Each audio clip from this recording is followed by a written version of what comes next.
Hello everyone. I am Sujith Kumar. So today I'll be taking the session on the cost. So as a CMA student, cost is a very core subject for you guys. So the priority on what you learn in the costing is also very important.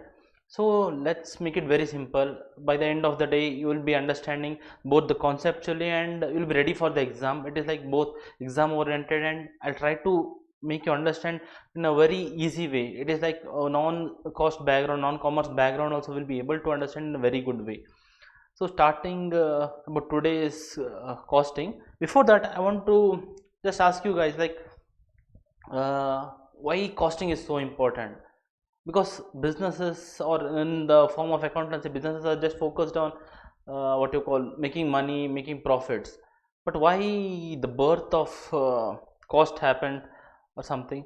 So when you look into that, like when some few years back, like before 1991, okay, before 1991, like in 1991 we had liberalization, privatization, and globalization. LPG scheme was brought on, but before that the Indian economy was filled with what you call a socialistic economy. That is why more of what you call private sectors was not working out.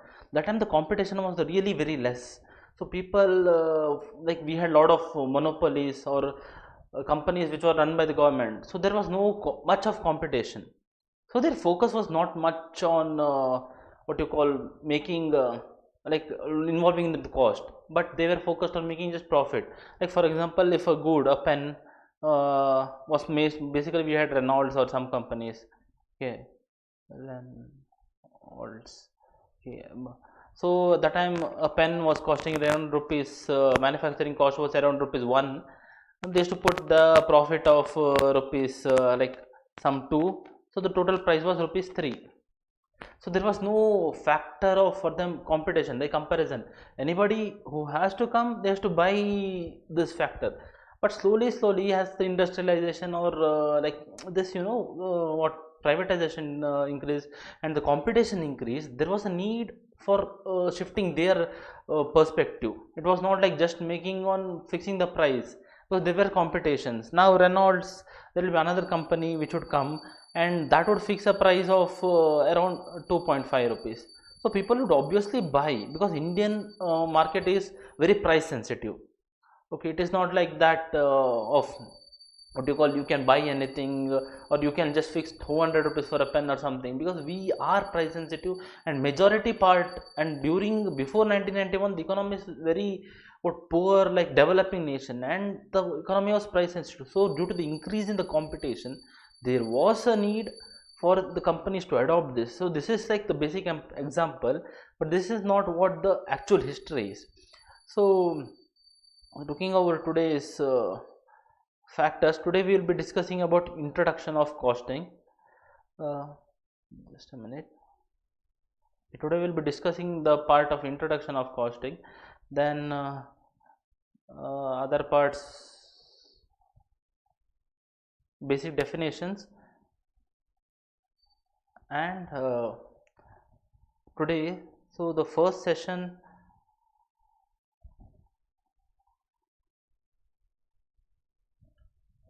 Okay, now let us discuss a few important definitions. So when it comes to definitions, like there will be two categories. Okay, when it comes to definitions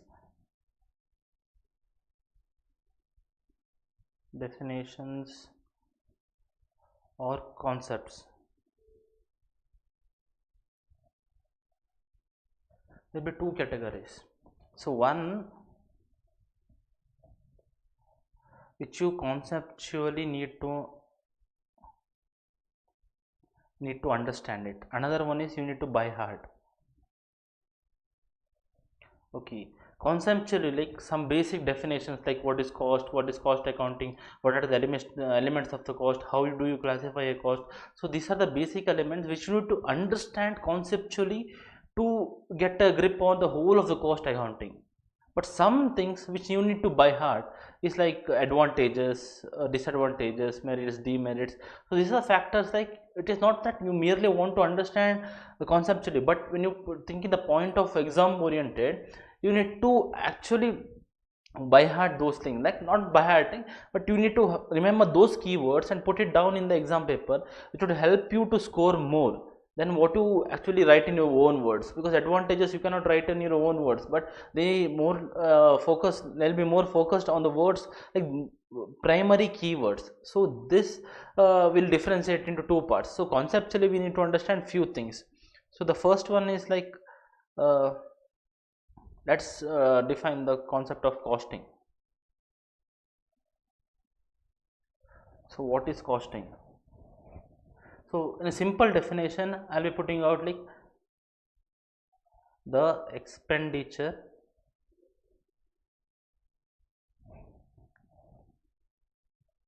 incurred in producing a product or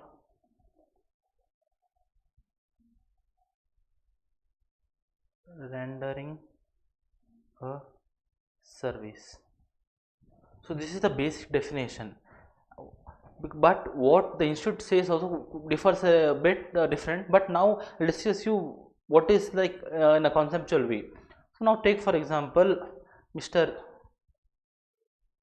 So now take for example Mr. E, okay, owns a furniture store.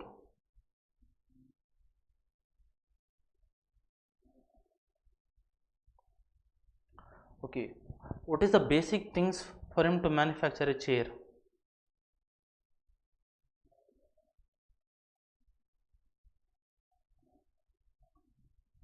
This is a wooden chair. Now he is going to manufacture this. So what is costing? Like he will incur various expenses like wood, labor, glue, then certain machineries like for smoothing it, everything. So here whatever cost he incurs, that expenditure incurred for producing a product is, or rendering a service, for producing a product or rendering a service. For example, I provide a bus service from Chennai, Bangalore to Chennai. So my cost, whatever I incur, is like the fuel charges for the bus, the labor charges, like for the driver, ticket collector. So all the charges I incur is like we need to account for that. That is what we call costing.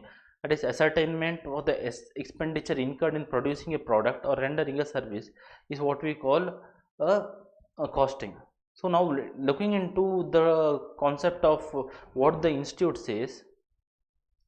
So cost is defined as an expenditure, actual or notional, incurred or attributed to a given product or a service. So now when it comes to actual or notional, okay, now let's discuss what is actual and notional. Okay,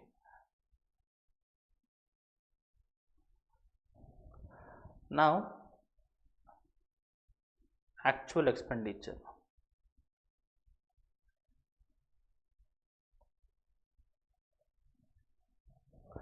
So what is actual expenditure? Now as I had discussed you earlier before that Mr. A owns a furniture store. So whatever expenses he has considered, that is the actual expenditure that he has incurred. Okay, for example, for furniture he needs wood for about rupees 600. Labor charges for one chair,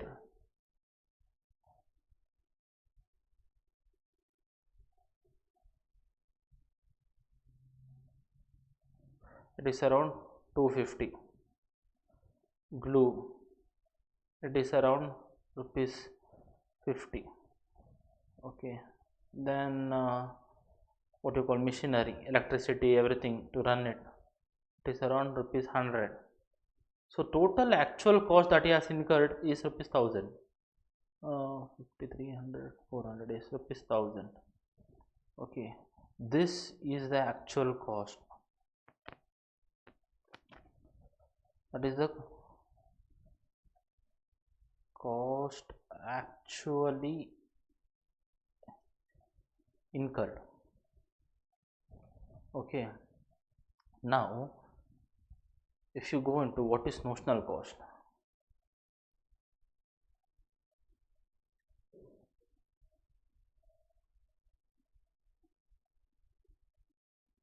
or explicit cost.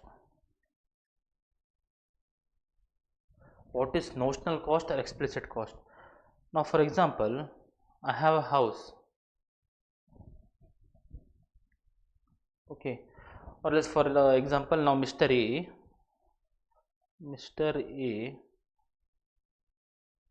has a factory. Okay,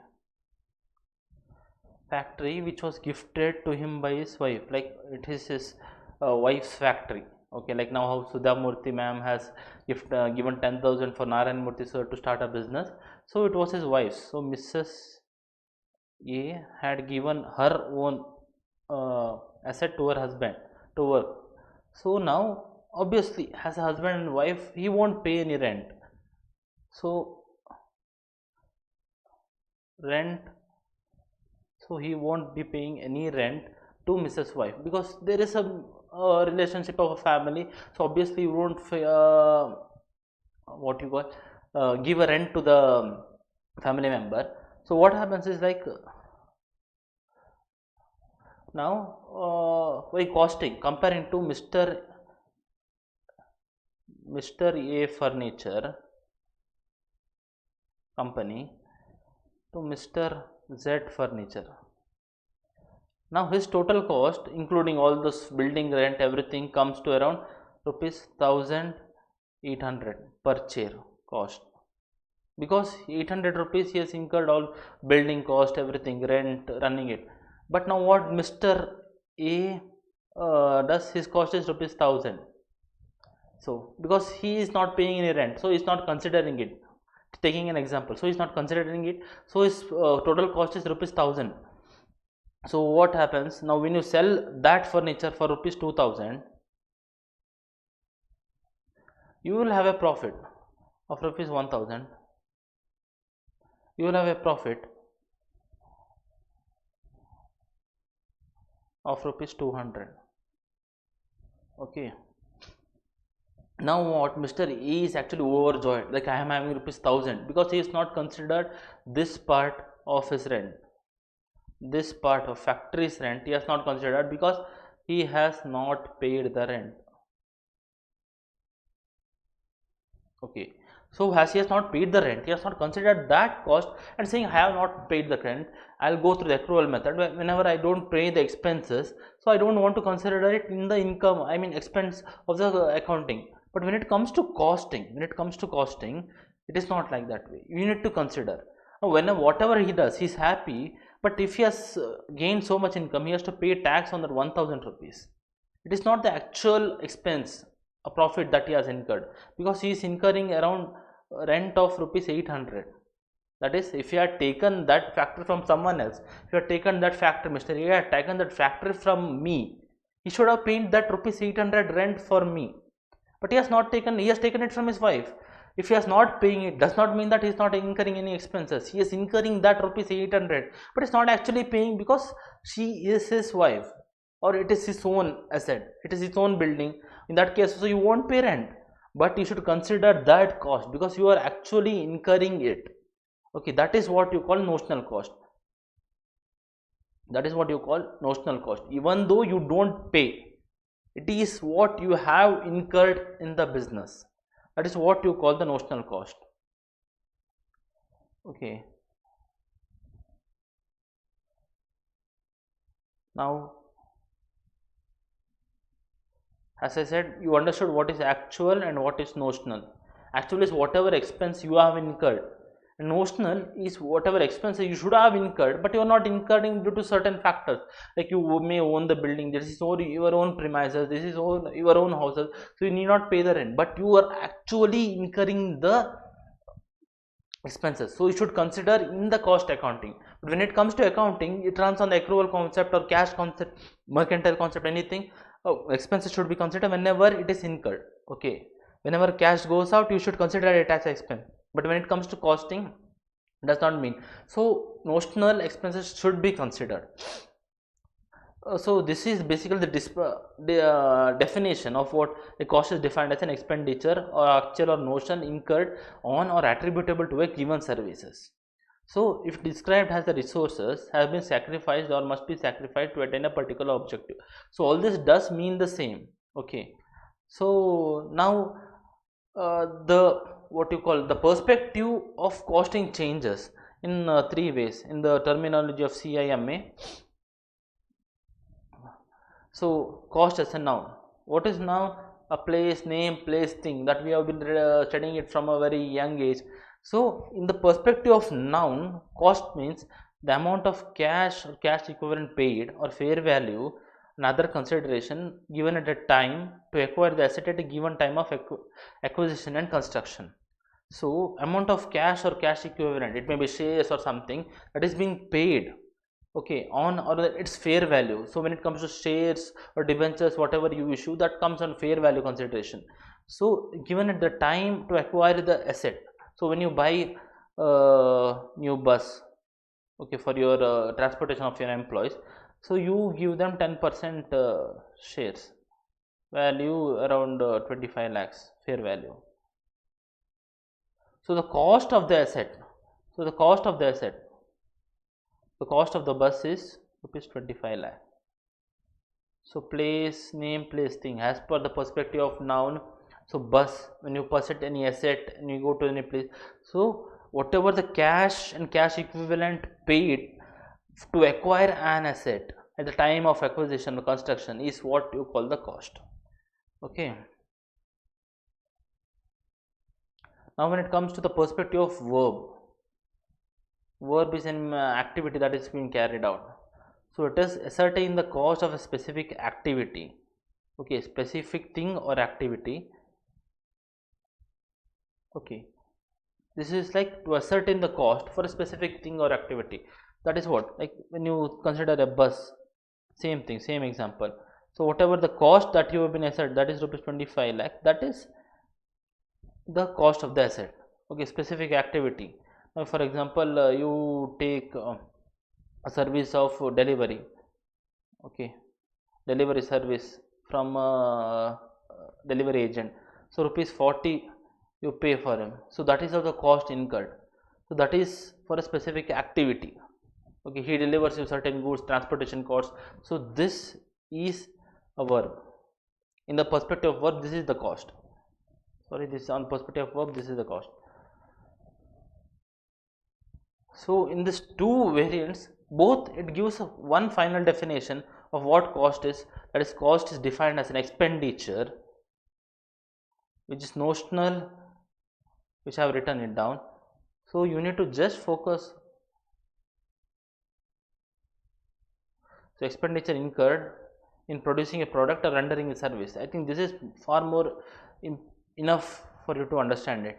So this just take it down in your notes, so that maintain separate notes, writing it down. So next comes is what is cost, costing.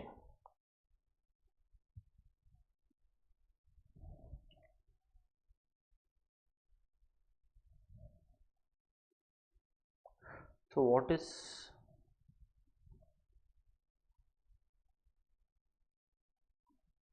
costing?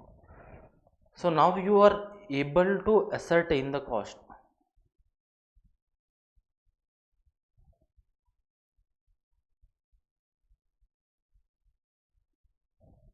Okay. Now you are able to ascertain the expenditure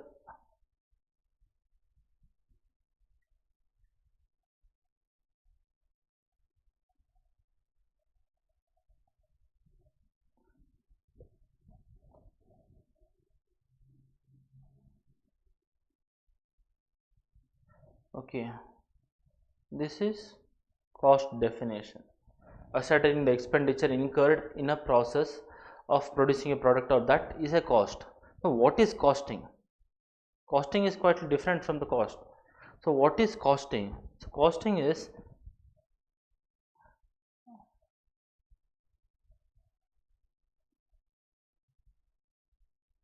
a technique, process, or a method of ascertaining a cost.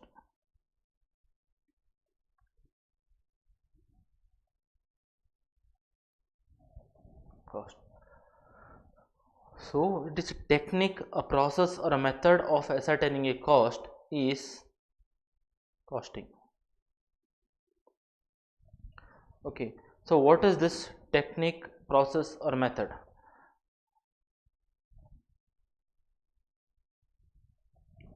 So for example, now take for example a pen. So you need to ascertain the cost incurred for a pen. That is the plastic, the ink, the refill. So your rupees 3, rupees 2, rupees 1, rupees 6. So you use certain method or a process or a technique to ascertain this cost. So you may take this as a purchase cost. Like you purchase from outside dealer for rupees 3. Okay, you incurred this manufacturing by yourself, manufacturing it. Okay, refill also you manufacture. So this technique of ascertaining this purchasing, like the expense incurred in purchasing, manufacturing, so the technique or procedure that has been used is actually the costing to ascertain the cost. That is to find out the cost.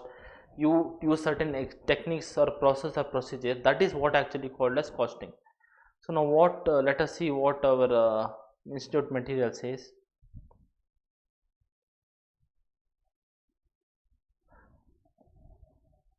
So institute material says like the term costing is not recommended except for qualifying the adjective. So it is the cost incurred job costing, but this is the actual definition that comes like a process or technique or method. So just write it down. I'll just clear all the unnecessary stuffs over here. Just write it down again.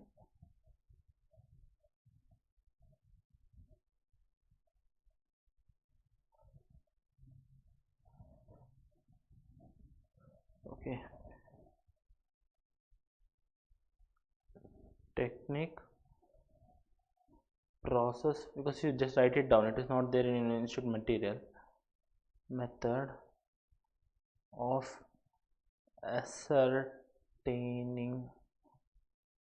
a cost. So what actually cost is? The expenditure incurred when producing a event, producing a product or rendering a service is cost. So in overall, a technique or a process or method of ascertaining the expenditure incurred in producing a product or rendering a service is actually the costing. So when you expand the definition of cost, it gets even longer. So this is a technique, a process, a method of ascertaining a cost is costing. Okay.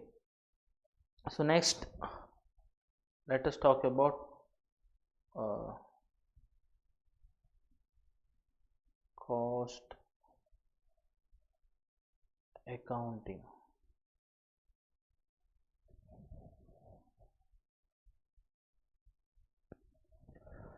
So what is the basic definition of accounting? It is recording, classifying, summarizing. Okay, so this is the basics of accounting. What is like recording, classifying, and summarizing. So in accounting perspective, if you look, a journal entry, classifying, ledger, summarizing, profit and loss account, and balance sheet. So in the perspective of what accounting is, it is like recording, classifying and summarizing of the transactions is called the accounting. So recording comes with journal entry, recording a journal entry, classifying comes with ledger, like posting it to the ledger, and summarizing the whole of all the accounts is getting a P&L account and a balance sheet. Now what is cost accounting? So in the perspective of cost accounting, a cost journal entry, okay, cost ledger, cost P&L, trial balance. Okay, but here you need to add one more, that is allocation and appropriation.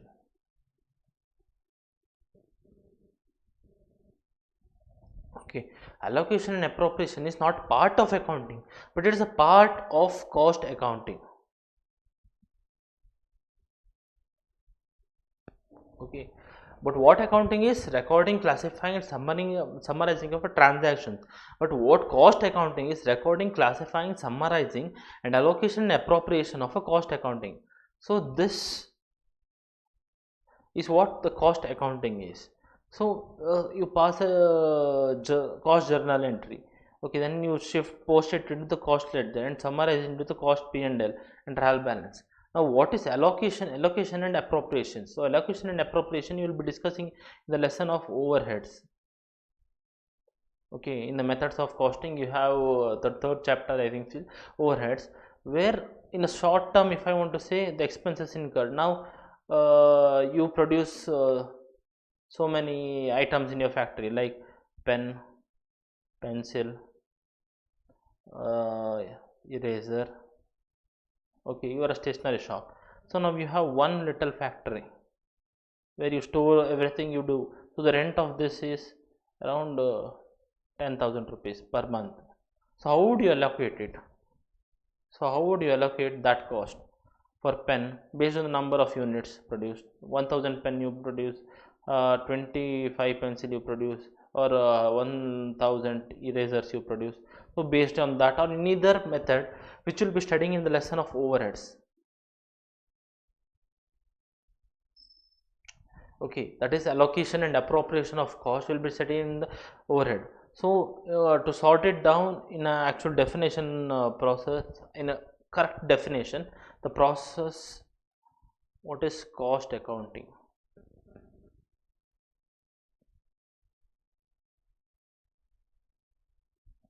You can write down the definition. Process of accounting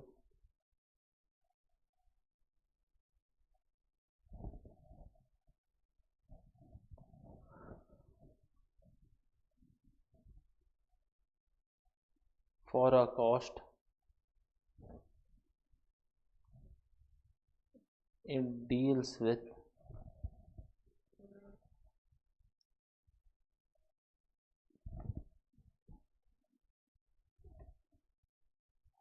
recording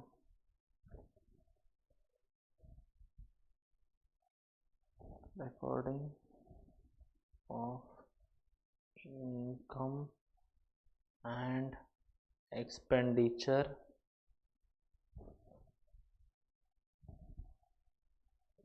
and reporting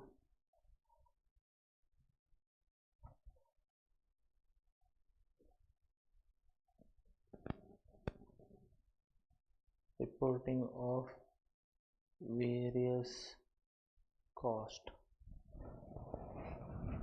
In simple definition, to explain in another words, cost accounting is recording, classifying and summarizing and allocation and appropriation of the cost expenses.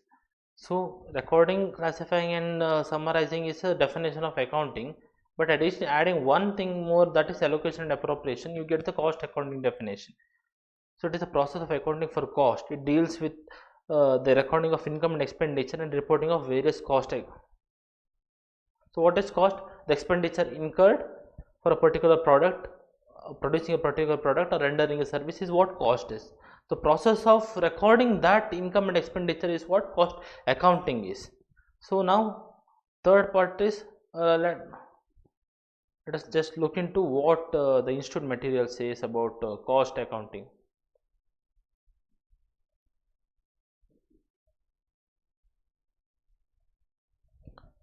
Cost accounting is a process of gathering of cost information and its attachment to the cost objective, establishment of budget, standards, costing, actual costing definition. So this other than this, let's look into explaining over this definition is it is a process of gathering the information, that is gathering the cost, that is from the process of costing. You gather the information of information like that is that cost of this, and recording, attachment of cost objects, so establishment of budgets, standard costing and actual costing. So in a simple words I have just made it in one line. The actual process, the process of accounting for a cost, it deals with recording of income and expenditure and reporting of various costs. It is the same, one and the same as what it comes in the institute material.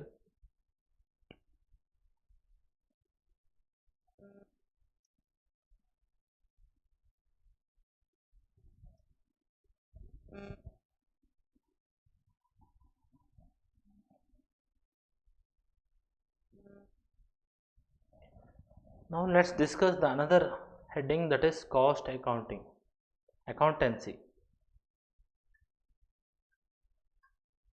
Now you discussed three things: cost, costing and cost accounting. And what is cost accountancy? This is quite different from this. So to say in it is like simple words, it is a process of costing plus cost accountancy.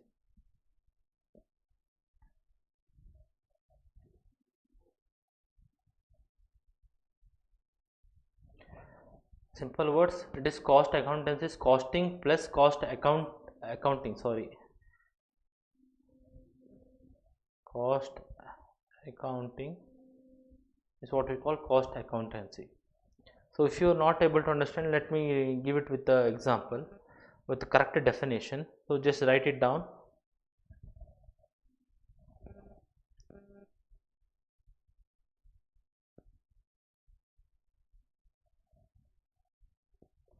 So what is cost accountancy? First, I'll just write down the definition.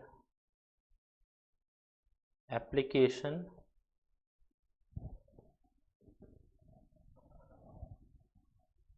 of costing and cost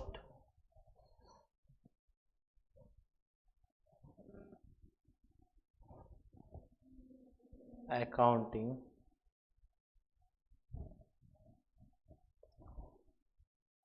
principles, procedures and methods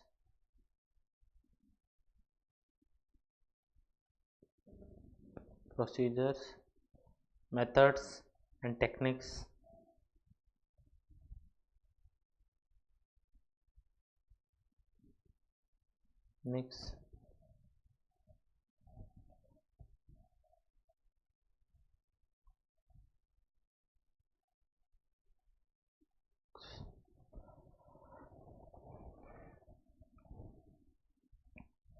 to the science, art and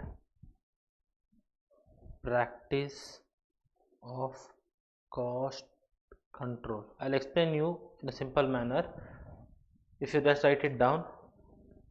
So cost accountancy is the application of cost and cost accounting principles, procedures, methods and techniques to the science, art and practice of cost control is what cost accountancy means. In simple words, it is costing process plus cost accounting process which merge to form a cost accountancy. So now you may be confused with the word of what is science, art and practice of cost control. Okay, science, art, and practice of cost control. So you may have just read it down in the business studies, like business is science, business is art, business is practice. So now looking, let's just look have a look over the what is cost, what are the institute materials is.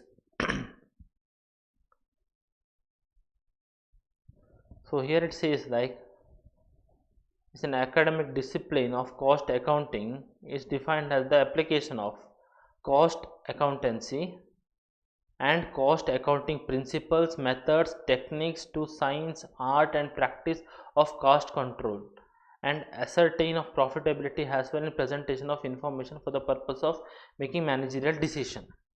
Okay, this part we have said application of costing and cost principle, cost accounting principle. So what is costing? What is cost? The expenditure incurred for a particular product or rendering a service is cost. So what is costing?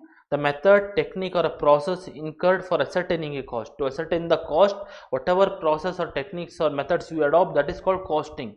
What is cost accounting? Is a process of accounting of cost transactions, that is recording, summarizing, and um, recording, summarizing, and recording, classifying, and summarizing, and ascertainment and allocation of the cost expenses is cost accounting.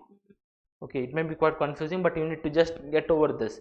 So in a simple words, now there is a different new line that is added is that is the science, art, and practice of cost control. There is science, art, and practice of cost control. So you may become confused with what is this science, art, and practice. So now make it simple. I'll just give you, just write it down in your notes. So where did I just complete this? Okay. Now what is this?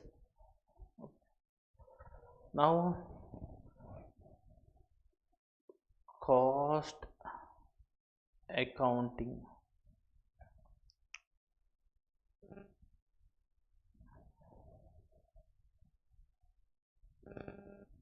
has science, art, and practice.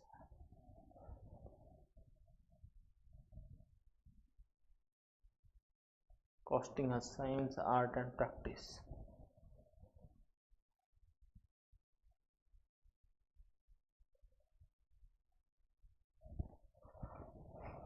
So what is costing has science? So science,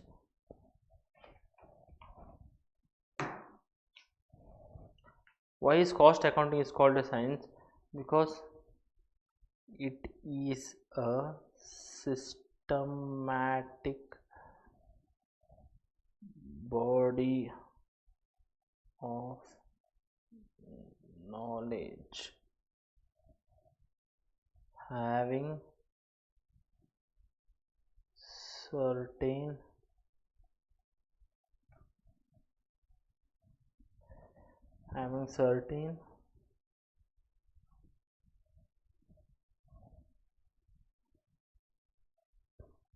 certain principles,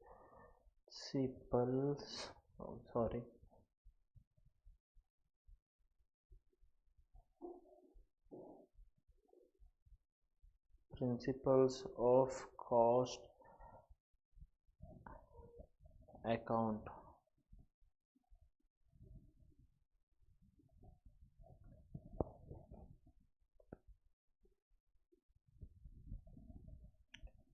Accountant should follow.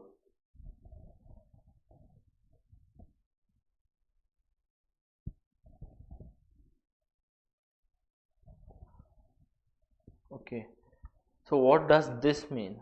So now discussing about like what is systematic body of knowledge. So when cost accounting, when you're considering making a cost sheet or accounting for the cost, the systematic body, that is CIMA.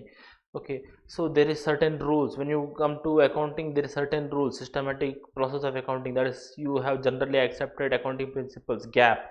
So this systematic rules you cannot do just like why it is cost accounting is called as a science. For example, now you go to your when you if you remember your 10th classes, like there is certain confined what the process of making a max transactions calculations, or when you go to the chemistry lab, there is certain compound that you cannot mix with each other, so it may lead to like a very bad reaction, and that may lead to a fire accident or something. So there is a systematic body of knowledge having having the certain principles of what the cost accountant should follow.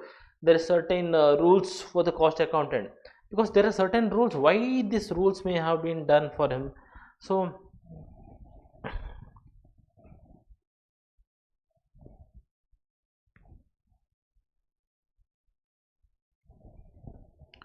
now cost records are prepared as per costing standards, cost accounting standards.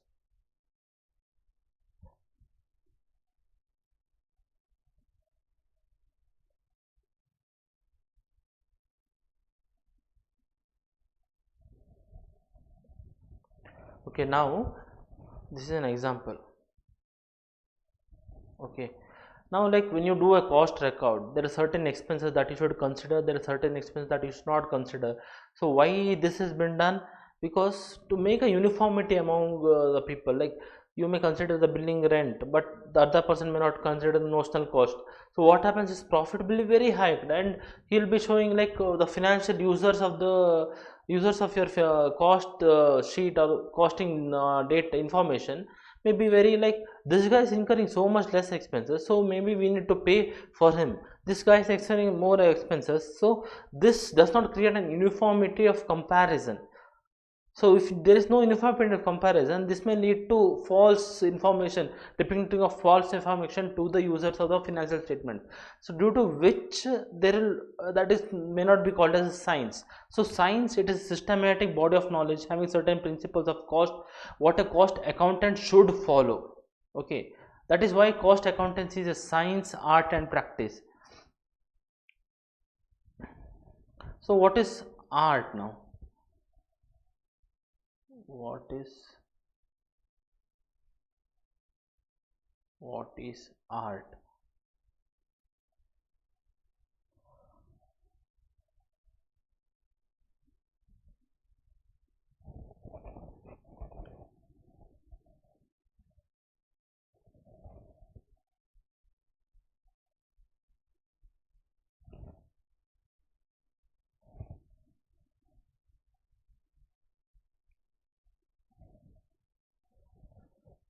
So what is art? Principle, the need for ability and skill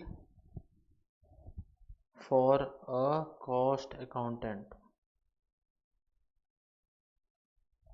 So it is an ability and skill. So you need to just remember this keyword, ability and skill needed by a cost accountant. It is not like cost account can be prepared by any person randomly who knows the BCom or something. So it is not like that way. So a cost accountant has a principle of ability and skill, only then he can prepare that. So the cost accountancy is called an art. So what is practice? So what is practice? The the continuous effort, the continuous effort of cost accountant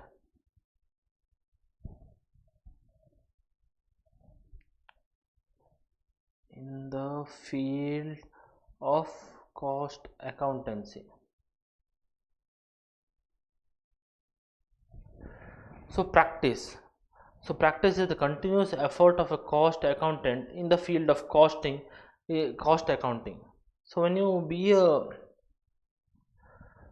practicing cost and management accountant, so in the there's continuous effort for you to practice over and over in the cost accountant in the field of cost accountancy.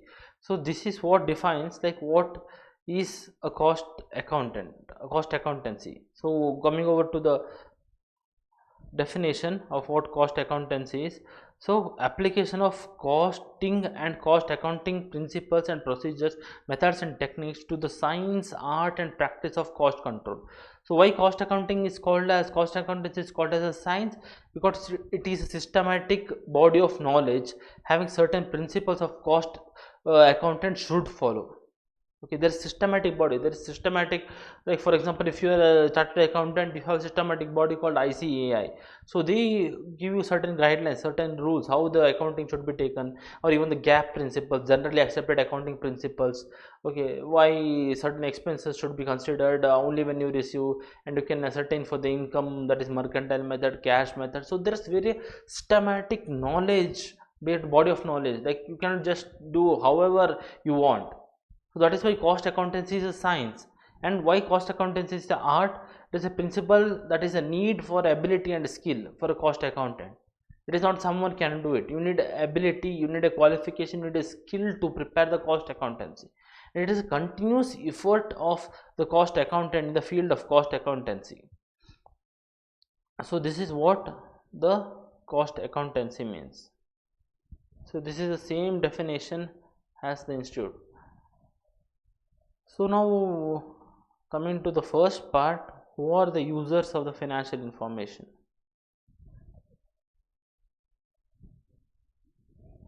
So as you can see that the users of financial information. So financial information, usually the factors differ into stakeholders. Stakeholders will be divided again into creditors, investors, debtors, customer, management. Okay, stakeholders. So the users of the cost information. So creditors does not want the cost information, investors do not want the cost informations, even the shareholders, sorry. Customer does not want the cost information, they want the price, they want the, investors want the profit. Okay, management want the cost, because they can ascertain certain profit or something for the organization, they want the cost. So management is the primary user, management is the primary user of the financial information of cost, not creditors, investors or debtors. Maybe that is not a primary part. For investor, the primary part is whether business is earning a profit, they want the return on their income, they are not cared about the cost incurred by the company, but they are more cared about the shareholders in the dividend, that is the profit. So these are the various factors that, like the various users of the financial information. So this part will be majorly studying in the management accounting, not over here. So the users of financial information. So the quality of financial information. So every information that is provided is like should be of a very good quality.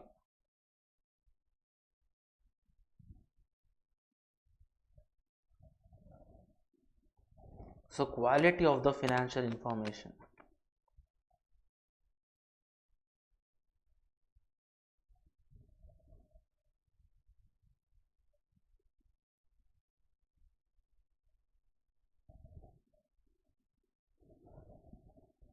The success and failure of the organization depends to a great extent on the effectiveness and efficiency of the decisions made.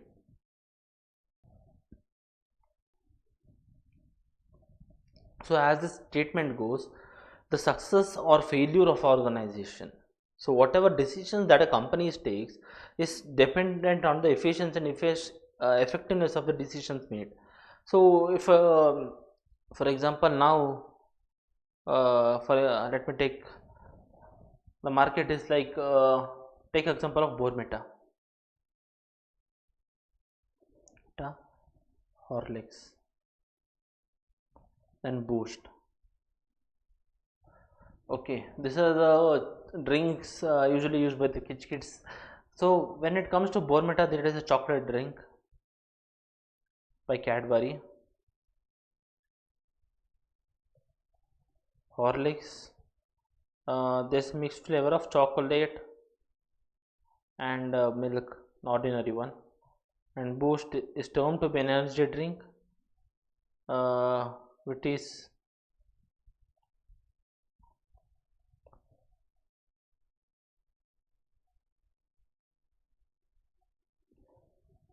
again a chocolate flavor. So now what happens is like the cost of uh, so now the whole of the audience is moving health perspective towards the perspective of health customer base. The customer base is moving towards the health perspective, like they don't want more of sweetening solids, milk solids, that whatever you content in the backside. So they are finding an healthier alternative. So people are started reducing the boost or Horlicks something. So what did Horlicks bring up with? Millet Horlicks. What did Bormeta brings? Millet Bormeta. Yeah. So they are just moving out with the actual decisions taken by the looking at the society, whatever the customer needs, they're moving towards that. So this is a quality decision taken by the Cadbury and the Horlicks company, but Boost has not come up with any other alternative of millet or something. So this is a nice move. So this is what makes the company run. Like now if you think the failure of Nokia, why Nokia did not update immediately to Android phones? Okay. Now there are various companies like Maruti Suzuki is not adopting to EVs now, where every other company is trying, like they may be working on its R&D or something, but every other company, Tata has bought on, Mahindra has bought on that EV, because EV is the future technology, so called. So they need to be adopted with the quality decisions taken by the organization. So it is the responsibility of the users and the management. So whatever the financial information you are getting is very important for taking a right decision for the company. Like for example,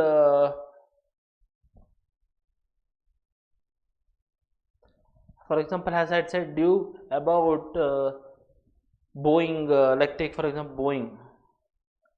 So Boeing is one of the companies that manufacture airplanes. Which other company manufactures airplanes? Another one is Airbus.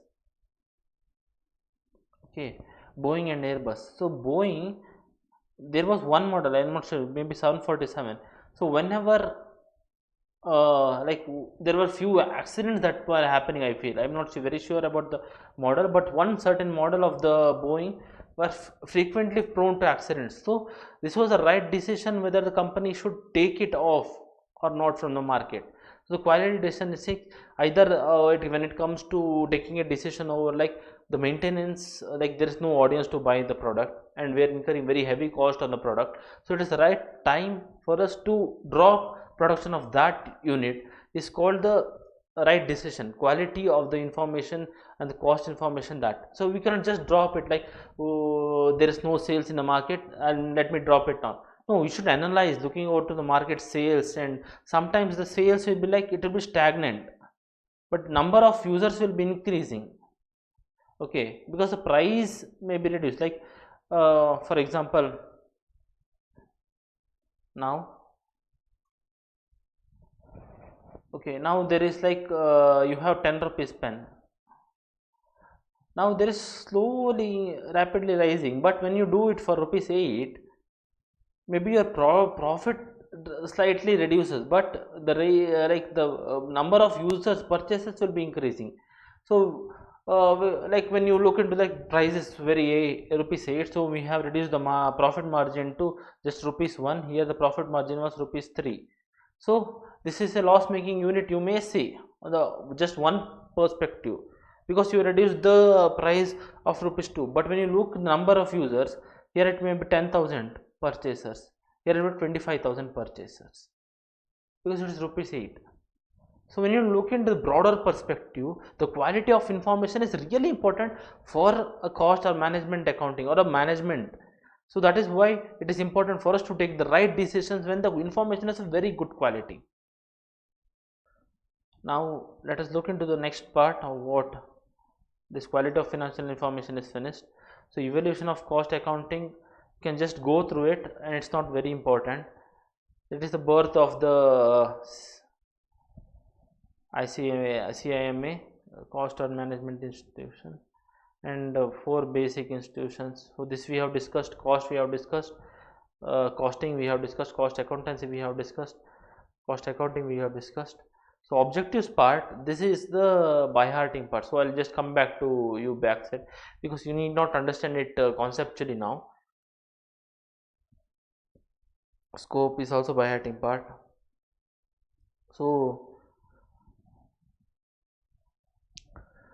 now let's discuss about the cost accounting systems. So what are the various cost accounting systems? So historical cost, first one is historical cost.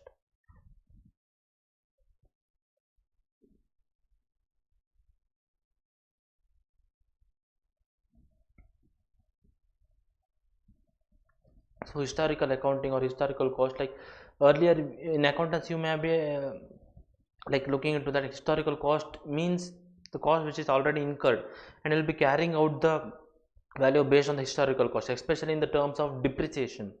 So the value of the asset will be valued at historical cost. Historical cost. There will be another one is fair value. Okay, market value. So these are the values, like how they actually recorded. But what historical cost is like the value that is already incurred, which is incurred. For example, that is the cost. The costs are ascertained only after they have been incurred. The main objective is to ascertain the costs that have been incurred in the past. So now you have purchased a truck to deliver the your goods. So you have incurred the cost. It's done. Incurred the cost. It's done. So now it is here historical cost. So in the process of accumulation of cost, after they are incurred in systematic manner, the historical costs are used for the post-mortem examination of the actual cost incurred. It would be laid for the cost control. The actual figures are compared only when the standards of performance exist. So what does this actually mean is, sometimes you just set an objective, like this time the total cost incurred should be rupees 1.5 crore only for the whole year per annum, but you incurred rupees 1.75 crores. Okay, now what happens in historical cost is, like you have already incurred, you can't take any further decisions. Okay, now that 2.5 crore you have, 25 lakhs you have externally incurred in buying that asset. So this is a standard cost you set in a budget, that this time we should just incur rupees 1.5 crore per annum for the year, only 1.5 crore, but the end of year when you calculate the cost, that is 1.75 crore. So there is a variance of rupees 2.25 lakhs. Okay, that is, like when you look into that in a precise way, so you get to know that you had purchased a truck, so that is out of your this. So this historical cost is can be only used for post-mortem examination of the actual cost incurred. It will be after, like when you compare the standard cost with the actual cost incurred, and it will be late to control, too late. Okay, because it is already incurred, which you are about to incur. You may think like, my budget is around 1.5 crores, so maybe 25 lakhs should be very high, extra additional 25 lakhs, like you have just incurred 1.2 crores, 20 lakh, 1 crore 20 lakhs till now. So your decision remaining is like you have 30 lakhs externally to invest. So what you can take, like the purchased cost of the truck is 75 lakh. You may negotiate with him or something. You may like, sorry, not 75 lakhs, let me get it to 45 lakhs. So you may like negotiate with him, like, bro, like, sir, can you just reduce the price of the truck to around 30 lakhs something. So that cannot be done here, because the cost is already incurred. It is outside the purview of you to control it.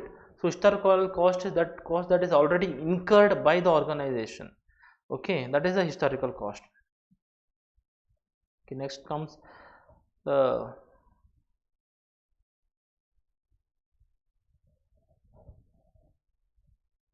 Absorption costing. Absorption costing you'll be studying out in overhead in a more clearer way. So there will be fixed and various.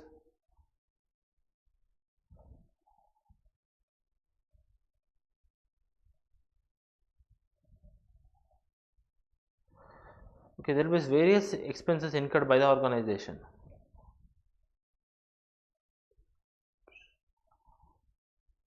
Costing. So what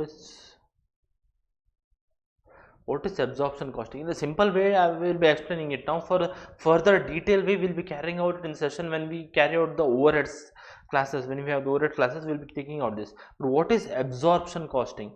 So certain, which I had earlier said a few minutes back, that is like certain expenses that will be absorbed by like electricity,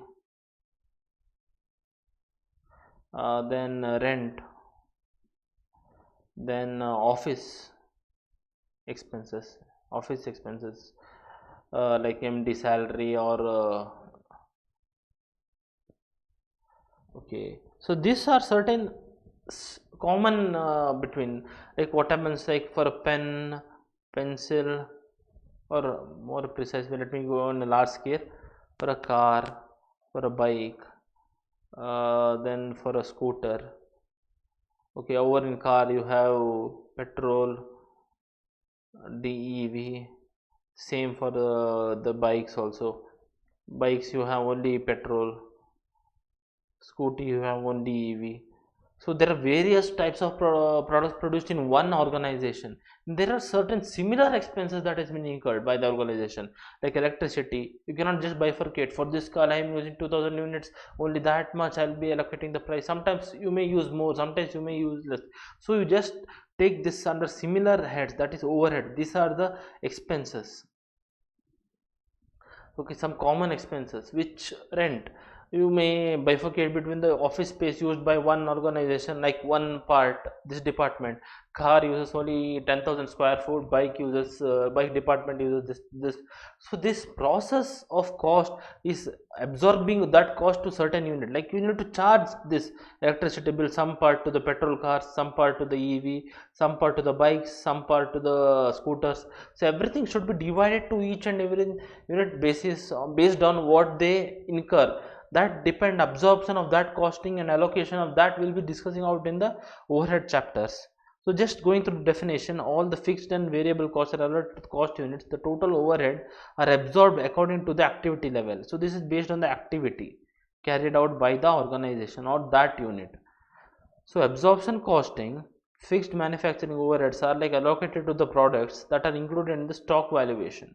So this stuff is like just go on the reading the definition, but that is allocating and absorbed by this expenses to certain units of the manufacturing, like certain common expenses, such things. So the next one is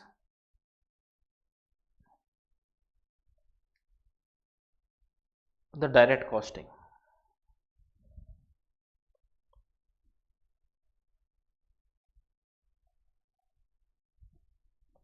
So what is direct costing?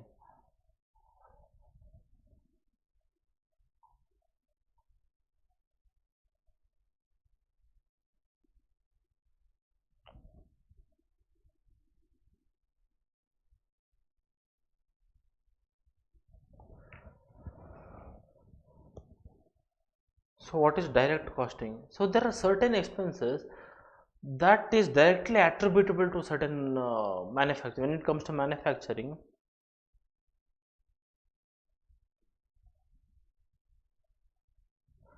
now production of furniture,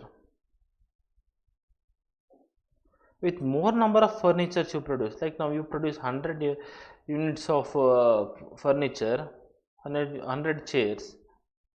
Per chair you require around 40 meter of wood. Okay, per chair you need require 40 meters of wood. So 100 chairs you may require 4000 meters of wood. It is directly attributable. How many number of units you increase, such number of that is directly attributable to the cost. Okay, now you need one employee to manufacture to produce one chair. Okay, so to 100 to manufacture 100 chairs, you may need like the employee needs 100 employees, like on a basis of that. Like, but when it comes to employers, there is one more thing that is adding called the learning curve, that we will be discussing in the elements of the cost, that is labor overheads. Okay, now let's not just deep dive into confusion, more of confusion. So this is the things that are directly attributable to certain cost is direct costing. So going to definition, it is a method of costing. It's a method of costing in which the product is charged with only those costs that vary with value, variable and direct costs, such as direct material. So here, as I already said, the cost that vary with the volume of the products. So number of volume you increase, the cost increases. The number of volume you decrease, the cost also decreases. Like you may produce 10 units this day, so only the cost relevant to that 10 units you may incur. But when it comes to, you may produce 100 units today, only cost relevant to the 100 units. Okay, for 100 units you won't incur the cost that is there for 200 units other than certain time, but these are the direct material, direct labor and variable manufacturing expenses. So these are the direct costing charges. So indirect costings are disregarded in the inventory valuation. So always, as per AS2, that is accounting standard 2, you always value the valuation of inventory is under lower of cost or NRV. So this indirect costs are not included, are disregarded in the inventory valuation. In the similar to the, so even in the marginal cost accounting, the systems are classified into fixed and variable cost. Okay, so variable cost per unit is charged and attributable to research relevant. In simple way, as I said you, direct costing is the expenses incurred directly attributable and variable. Directly attributable and variable to that vary with the volume of the products. Okay, next one is standard costing.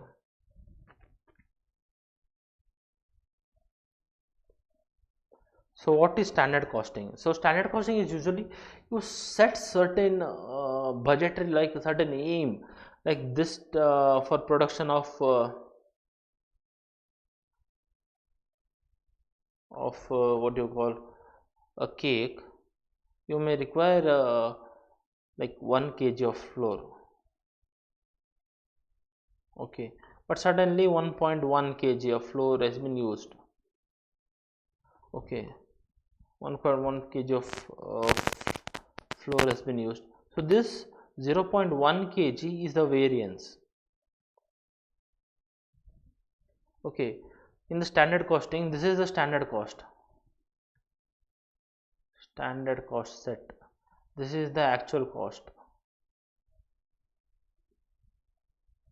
Okay, this standard costing is usually you set to find out any variances that we have been taking, like that we have incurred in the organization. For example, like now you want to come to the offices at 9 o'clock, 9 a.m. in the morning. You come at 9:05 a.m. So that is a standard. 9 a.m. you should be at the office. But when you come at 9:05 a.m., you should analyze why that 5 minutes I am late to the office. Why that 5 minutes I am not able to come? What was this reason? Today was it a traffic? Whether I got up late, or whether I got ready, like didn't have my breakfast was late. So we analyze that thing every day, like why I was 5 minutes late. In the same way, when you take the consideration of a product, we consider it in the same way, like we set a standard for it. We set a standard like around 9 kg, around 9 a.m. it should be produced. This is the standard and this is the actual. Okay, in the same way, now let's go to look into the definition. Standard cost is ascertainment of use of standard cost and measurement and analysis of variance done for the control purposes. So when you don't have a control purpose like cost control or something in the organization, the organization will never fulfill the objective. It is like sending a a horse jersey without a like the horse in a horse race without a jockey on it, like it will run somewhere else. It does not know where it should go, it does not know where it wants to turn. So the cost control, the standard cost works as a jockey has a on the ride, on the race club of the horse. So you need a rider who, like, there is a certain aim, certain rules, certain conditions. Like when you are in the office, you need to come at 9 a.m. That is a standard set. If they say come at any time you want, I'll come at 9 o'clock. No, that is not what actually works. When you don't have a control or something, you never reach the aim. So it is very important for organization to have certain aims, objectives and controls. Out of that, the important one is a standard costing. So it helps us to find out the variances that happens in the organization, so that we can have, it can be used for the control purposes. So now next is uniform costing. So uniform costing.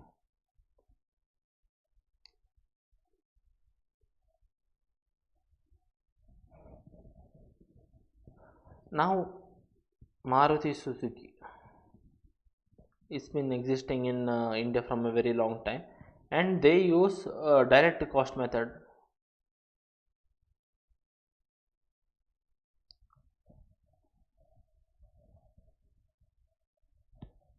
In their organization. Now what happens, like Kia enters to the Indian market. When it comes to Kia India, they will establish Kia India. So what happens when they establish Kia India? They want to adopt a process of costing. So they will not just keep on analyzing whether I should adopt standard costing, whether I should adopt direct costing. So this they will just look into the industry standards.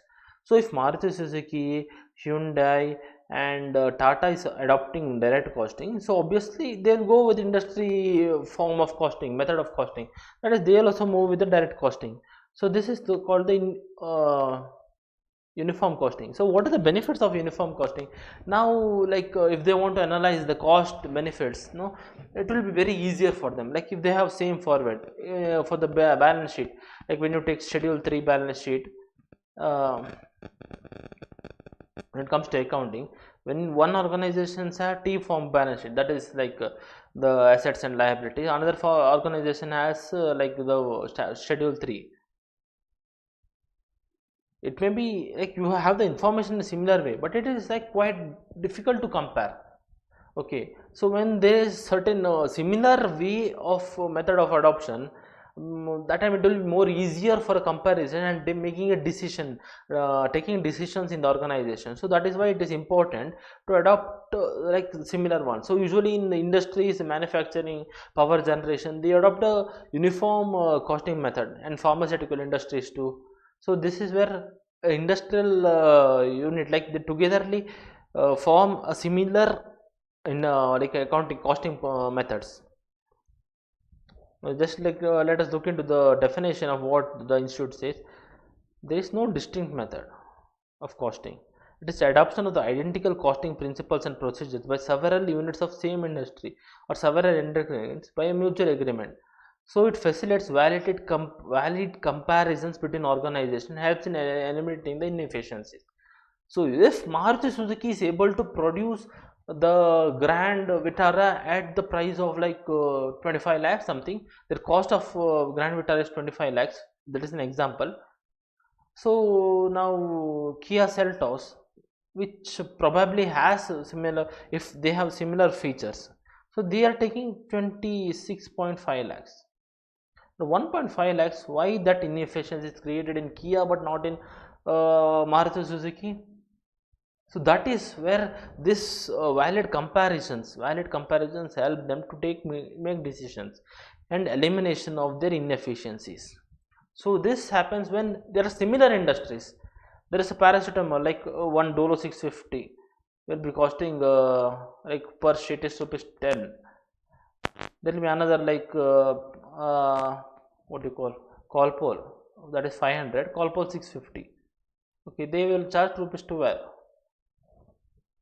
Why? Because when they use that, both the pharmaceutical companies adopt the similar method, they can just analyze the inefficiencies. What is so different that give me ₹2 more than dollar 650. So that facilitates the valid comparison between the organization, and it helps to eliminate the inefficiencies if any. Okay, that's why uniform costing is very important.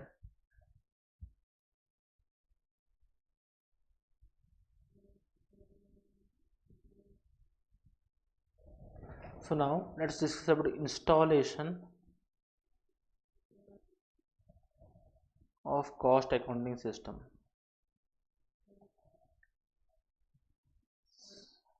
Because earlier than this 1956, before the Companies Act was coming, it was not very mandatory for them companies to hire a cost accountant. And after 2013's Companies Act, like they have made a lot of changes and made it mandatory for certain organizations to hire a cost accountant. So even if that companies come in that purview, there is a lot of things like it is that only companies in that who come under the Companies Act law should adopt a cost accounting method. No, it is like each and every company should adopt it, because without adopting a cost you cannot make a good profit, because this is a era of competition, and every little organizations like they are moving to make their best in this market. So it is the right time when you adopt the costing method, best costing method. So while adopting, there are certain things that you need to consider. First one is the size of the firm.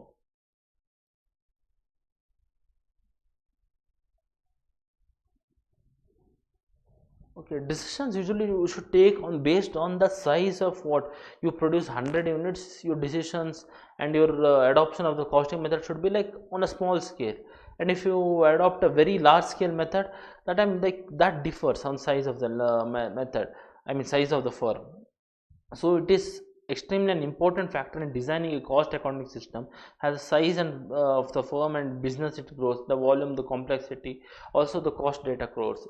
So now if you have 1000, like yearly you have 500 to 600 batches, and you have one accountant like measure all the cost, it is be very tough for him. So you need to adopt an whole team of cost accountants who will be working on each and every product, so it will be more precise and you will get a very efficient and effective result. So on the basis of, if you like hectically overload a person with so many duties, you may not get the right decision. So it is very important. So on the basis of the size, you need to design the cost accounting system. You need a team, you need a good software for that. Basics like basic softwares like Tally won't work. You need to have a very precise like big ERPs to work on that. So next comes is the manufacturing process.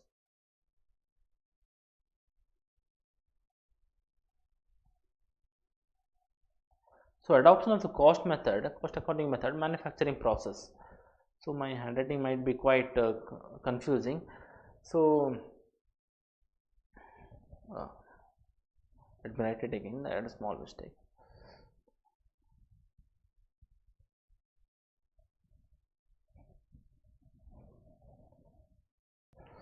So manufacturing process.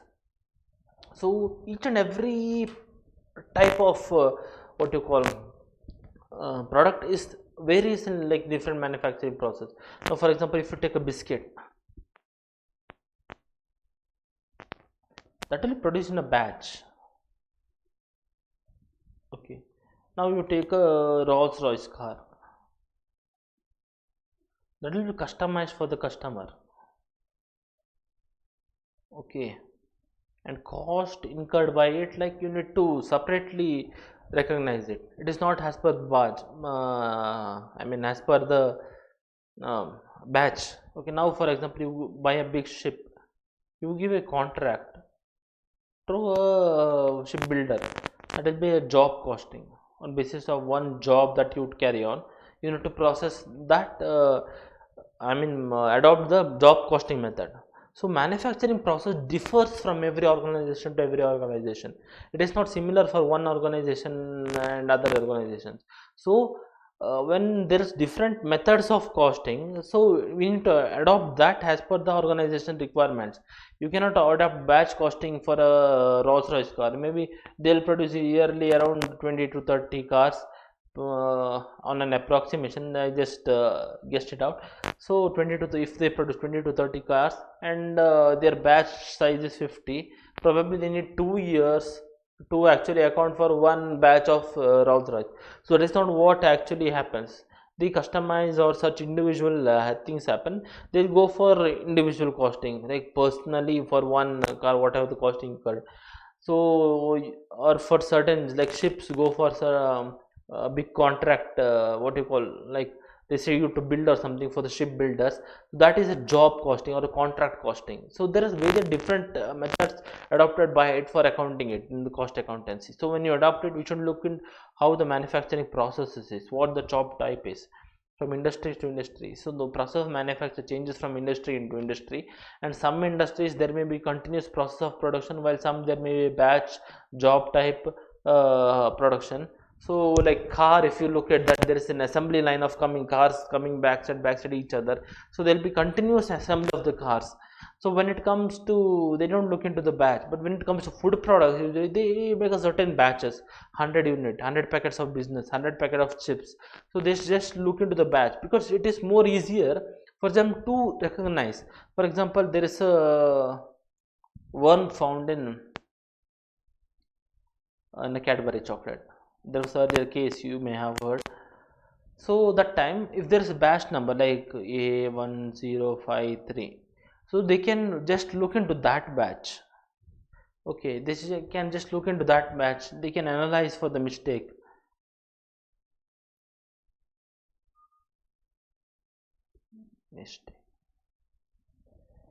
So that time that happens more in a more easier and precise way.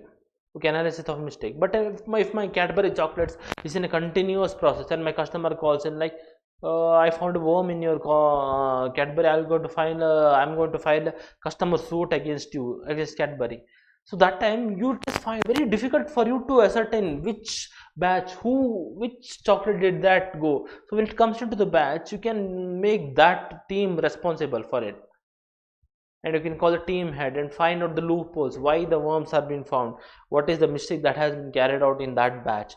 So this all happens has like adoption of certain particular methods that we need. We can't adopt like different methods, like someone is adopting batch codes. No, our industries, our requirements, we need to adopt that cost accounting method.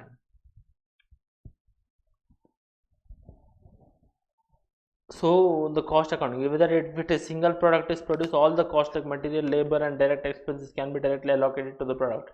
But if more than one product is manufactured, then allocation and appropriation as well as of indirect expenses arises. As I earlier explained you 2-3 times now, that same thing that happens. Like if Maruti Suzuki produces, Tata produces, Tata Motors produces only Nexon. They don't want to vary. They'll put all the expenses to Nexon. So that time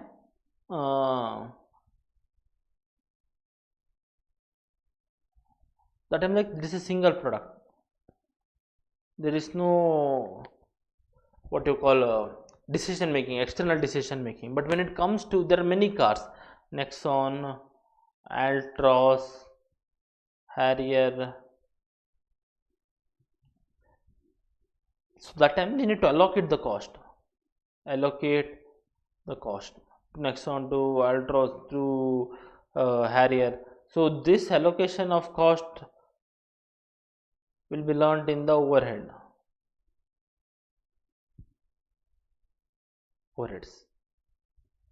Okay, allocation of cost will be discussed in the overheads.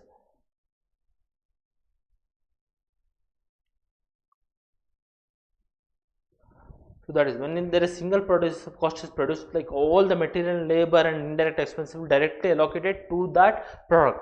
But when various different types of products are produced, these indirect expenses called as overheads will be allocated based on the activity that has been taken place by that, and management control needs. So the business organization management control requirements may be very different. because they have some management may have various qualified departments for that, like finance department, HR department, this, but certain small scales may have like mixed up. There will be one employee in that firm for the like accounting for that, so it will be very what you call like different in each and every organization. So it is very like when you're adopting the cost and accounting cost accounting strategy, it is very important for the management control needs, like they should be able to control whatever they want. So raw materials,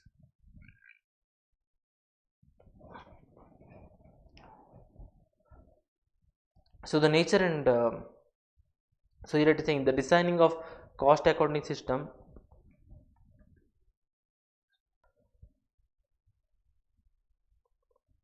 Okay, raw materials.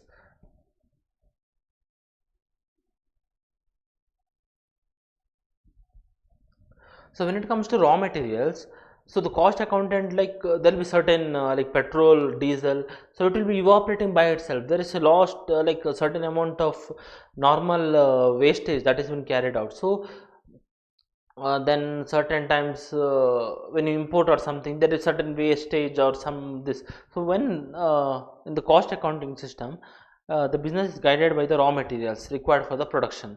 So the nature of raw materials and degree of waste they influence the designing of the cost system. So if there is a lot of waste and this like they need to also account for the scraps, and if it is generating any income income from the scraps or something, so the cost accounting method differs from each and everything, because there is certain notional cost you may incur in the cost accounting, but you may not incur in the financial accounting. So financial accounting is completely separate, and cost accounting is completely separate. So always certain expenses like like keeping the records or spoilage, everything that needs to be accounted. So while adoption of cost accounting, we need to look into that aspect also. So organization structure.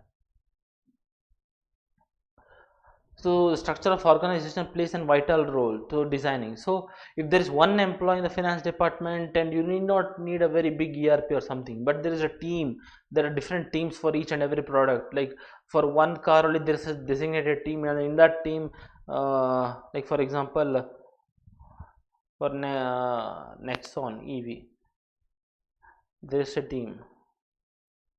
Okay, there is a team for it, team, and they have finance, HR, then my production, inventory. Okay, here the like when they are dependent department or something, that time you need to analyze like whether we need ERP, where we need large scale cost accounting software adoption, everything. So external factor is like some certain types of industries for purpose of compliance and the same, like now the government may change the method of costing from this to this, so that time it is compulsory for you to adopt a new change. So these are the following factors that need to be looked while considering it. So here we complete the installation of cost accounting system. So now in the perspective of the exam, it is not like you need to remember this. So when it comes to like a question like what are the factors involved influencing the installation of a cost accounting system, so you need to remember these 7 points. That is like size of a firm, yes, like firm size, manufacturing problem, manufacturing process, and products, nature and number of products, and control needs, then raw materials, then organization structure, and external factors. So these are the 8 points that you need to remember, like make some keyword. So there is like keyword generator or certain app, that time you need to like look into that, like size of a firm. Here maybe it's not visible for you. Size of a firm, a short small word like first letter S, M, P, products, and control, then raw materials are O, E. So yes, CMPC is like something or something, but you need to remember this main 8 headings. That is more important in the perspective of the exam, not the more of the contents you can try to write in your own words, but if you miss out this headings, that may be a factor of problem. So always try to remember the headings in the exam, because this is a professional exam. You need to remember the headings, okay, more of them than what the content is actually. No, I'm not saying the content should be nonsense, but the contents, if you remember the headings, you can obviously write the contents. So it is very important, make some short keywords or something.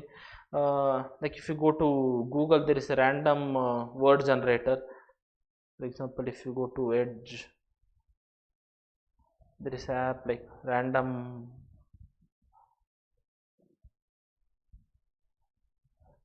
word generator.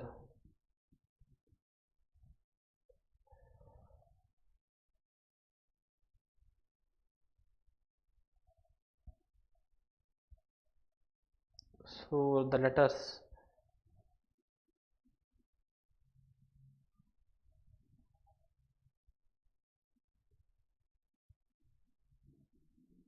so something like this application can be used for the random word generator. I had been using some other application, maybe I'm not getting it right now. So like during that is a actual process or trick when you take some tricks to remember this words. So this is how, like you can, it is very important for you to remember these side headings more than what the content is.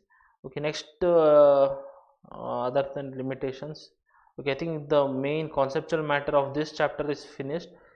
So now let us like start looking into the factors that you need to buy ahead. One thing that you have just finished, installation of the cost accounting system.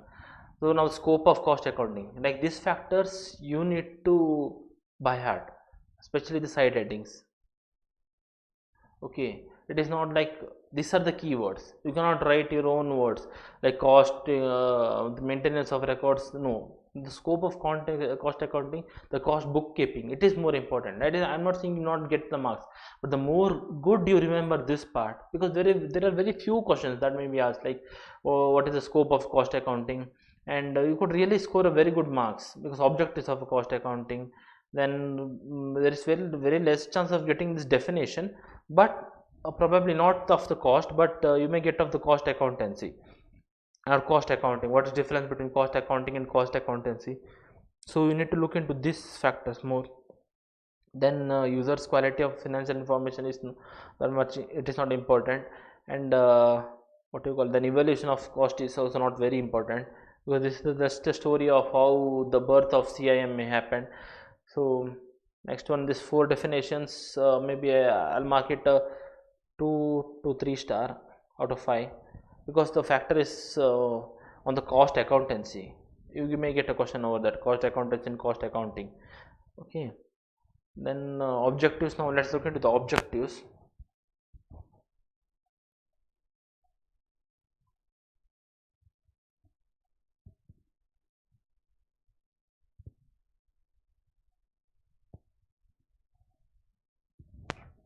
Now let's look over the objectives of cost accounting.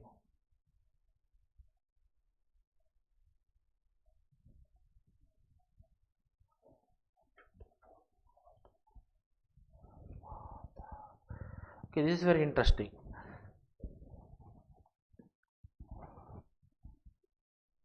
As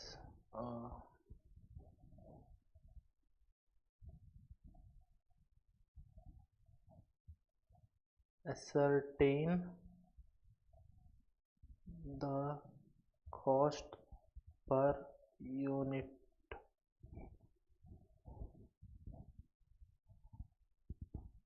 basis. Okay, second, so ascertain the cost per unit basis, it's really important. Like when you take, for example, when you incur the total cost of rupees like 5,000, how much will you charge for per product? So it is the right moment, like divide the number of products like on a simple basic 100. So each unit will be rupees 50, the cost incurred. So it is very important to ascertain the cost per unit basis. It will be helpful for taking for you to take the decisions. So it is for us also important to ascertain the cost based on the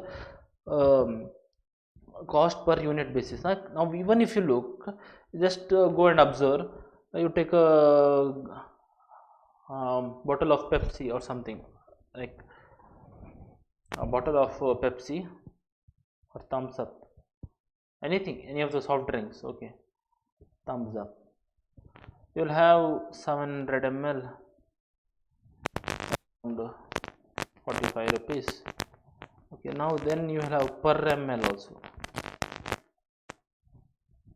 Okay, per ml also. What the per ml happens? Like even if you look into the matchbox also. So matchboxes per matchbox is 1 rupee, but per match ticket is like 0.24 they charge it. Like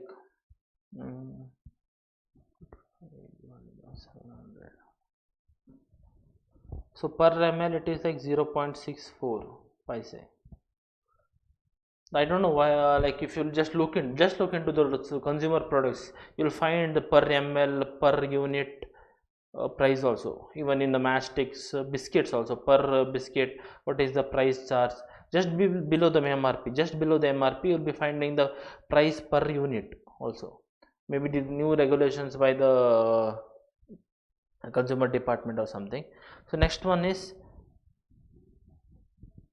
fixing of selling price.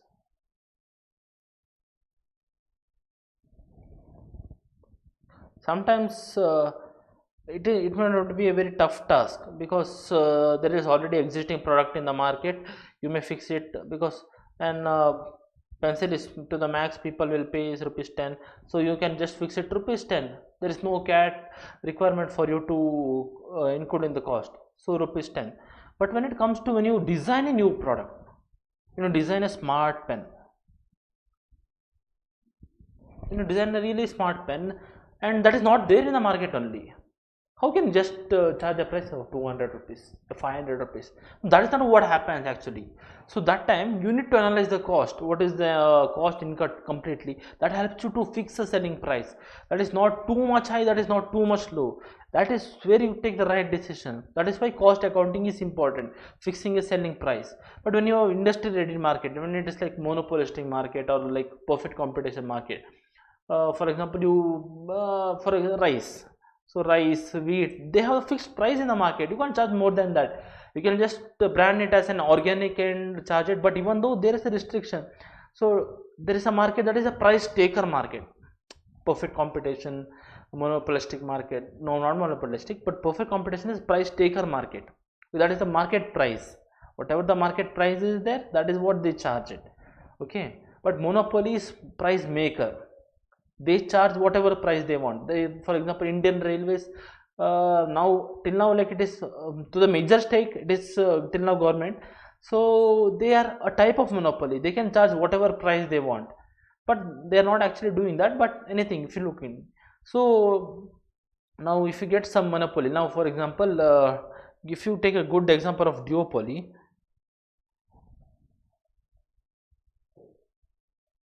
we have two. Now Airtel and Jio, and V to some extent. Let me not leave out V also for the users of V. So these three people, not to duopoly and now oligopoly, you can call now. Okay, they actually control the major part. So they charge the price together on the basis. Like if I rise rupees 50, now you also rise rupees 50 per month. They just talk and do that because they don't want to lose the market, they don't want to lose the customers. So they are actually mutually agreement price makers. So looking into this factor, so it is very good for you as an when you have a good cost accounting system for the fixing of the prices. Okay, next third one helps in cost control. Sorry.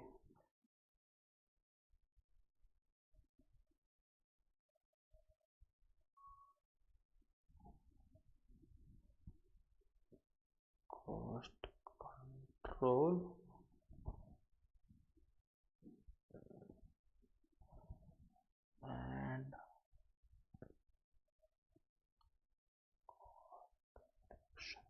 So cost control and cost reduction, this may both seem like same, but there is a difference in this meaning, but which I will be also discussing out. Okay, in a very simple and with an examples. So what is cost control? Okay, uh, take for example, this is my scooter. Okay, Activa.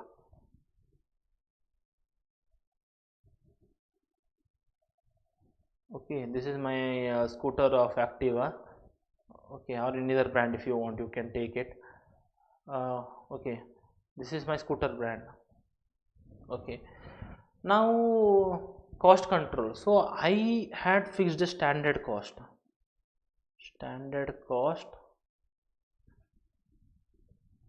of rupees 50,000 per unit. Okay, my scooter should be ready around 50,000, so I'll keep a margin on 20,000 something. But what happens, the actual cost goes to 65,000. Okay, now what happens in these two situations? Let us see. Cost control.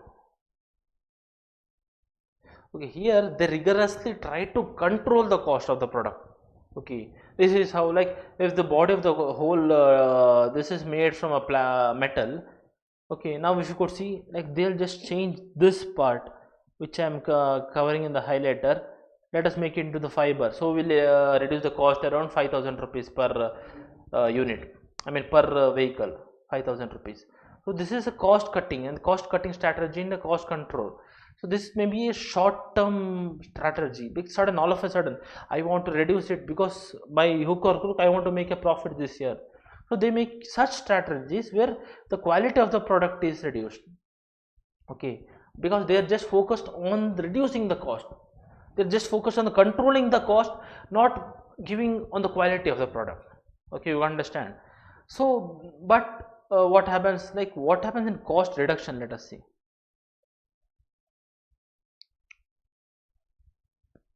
But in the case of cost reduction, the strategy is different. Okay, if they are increasing 65,000, just they'll just analyze why this is happening. So they'll just look into the process, like we are holding too much excess of stock that is not required. Okay, that is not required so much, so that time they will try to involve just in time, for example, as and when the demand comes, we'll just order for it. Or simply they are producing excess, like 10,000 units of scooters they are producing, and they don't know where to keep, so they will rent a land of around 50,000 rupees, like 5 lakh rupees, around 2,000 5,000 per square foot, just to park their scooters. They are buying this. So here they put a long term strategy, like slowly try to control the produce as per the demand, don't do excess produce, so that we can save around 5 lakh. That is the excess rent that we are paying in the extra land just to park those vehicles. This is cost reduction, but that is not cost control. Cost control is sudden aspect. They just try to reduce the quality. There's various methods, like Six Sigma method that has been used in cost reduction. Like, that is a slow process. In the long term, the quality of products is not convinced. Okay, the customer perspective, the quality of product is not reduced in cost reduction. But when it's cost control, they don't care about the quality. They, by hook or crook, want the product cost to be reduced. So here the cost accounting need to be recorded, whichever method you adopt, but you want to make profit, so you include the cost reduction method. So this is the third objective. Fourth objective, analysis of cost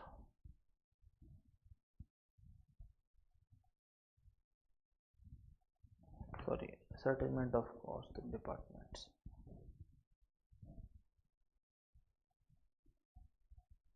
Ascertainment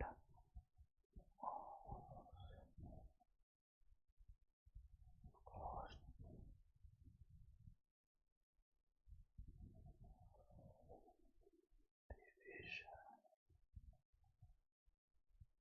division wise.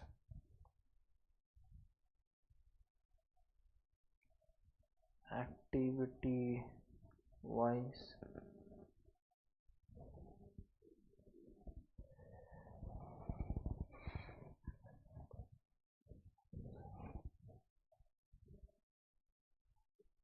Analyze the profitability.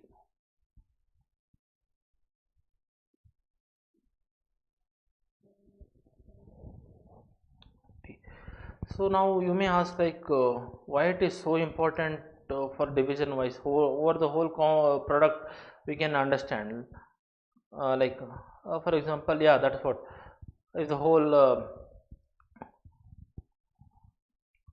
company. Just a minute, let's clear out this stuff.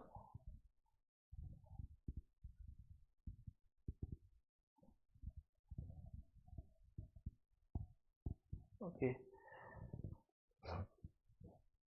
so each and every division in organization, division or departments will have certain aims and categories, like this department should make, you can give them the target, you can make the employees to work for that. Okay, sorry.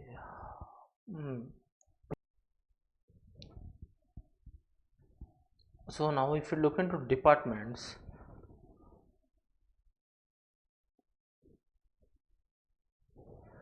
okay, now for example Nexon EV,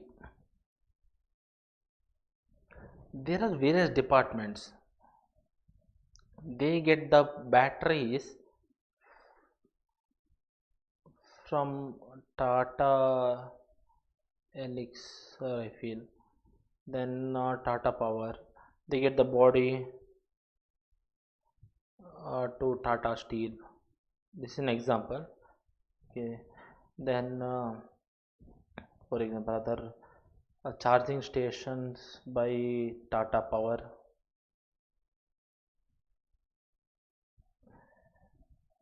then some other what you call marketing, maybe you can take Tata New, that is app, so they may offer some discounts or something. Okay, then software by TCS. Okay, so there are various departments working for that, and a whole these are independent entities, so I can't just give out as department or something, but taking has a department. Now for an example purpose we're taking it as a department, so it is ascertainability of profit and looking into the employees performance efficiency. It is very important for us to divide the profit cost accounting as per the department. Okay, sometimes some department to make excess target, like if the company charges, if you make this profit, we will pay you like this percentage of like if you make 100 crore of profit, for the MD they'll be paying like 0.1% of the 100 crore as a commission. So that time what does the Tata Power management do, like they'll just hike the prices whatever they want, because there is no cost accounting method adopted, so they do not know what is the cost incurred by the product. So it is very important at that point of time to analyze what is the cost incurred and what is the profit, so that on the overall organization, overall in the Tata group, it would be a good thing, because there is no inner conflict. Here they also, Tata Power also want to make profit, Tata Steel also want to make profit, Tata Elixir also want to make profit. So if they charge everything, the Tata Motors Nexon EV will be very highly charged, very highly charged. You look into that, because all the raw materials are very expensive, because department wise there is no cost accounting process only. Whatever you want you charge, because you are our brothers and sisters, right? You are Tata Elixir, you are my brother, you give me whatever price you want. But when you have that cost accounting process, it will be very important, like helpful for you to analyze the target. That's what, right? So that is when cost accounting is very important, because here they are separate companies, not a department. But taking, if they are departments in the same Tata Motors, that would be a very complicated process. Okay, so that is why cost accounting is very important for each department. So this department is getting this much cost, so you can just have a markup value of just 10% over this, whatever you transfer to Nexon. Means market price, whatever you sell, that is left to you, that is a separate identity. But whatever you give to Nexon, only over the cost 10%, you can't have more than that. That time in the whole Tata group, it will be a very good decision, and the goal congress happens, okay, in the long term, because all these internal conflicts, always fails the organization to learn in the long term. So looking into that, cost accounting is a very important aspect. Okay, so we finished the fourth one. Now let's go to the fifth one.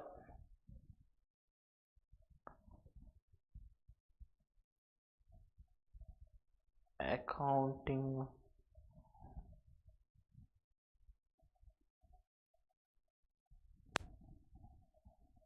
of wastage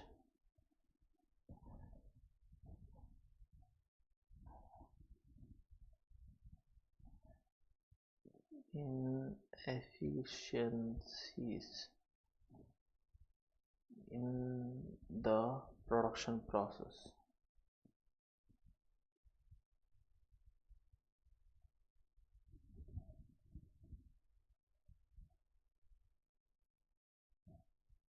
Service. Okay, now looking into this, just a minute, I'll just clear out this thing.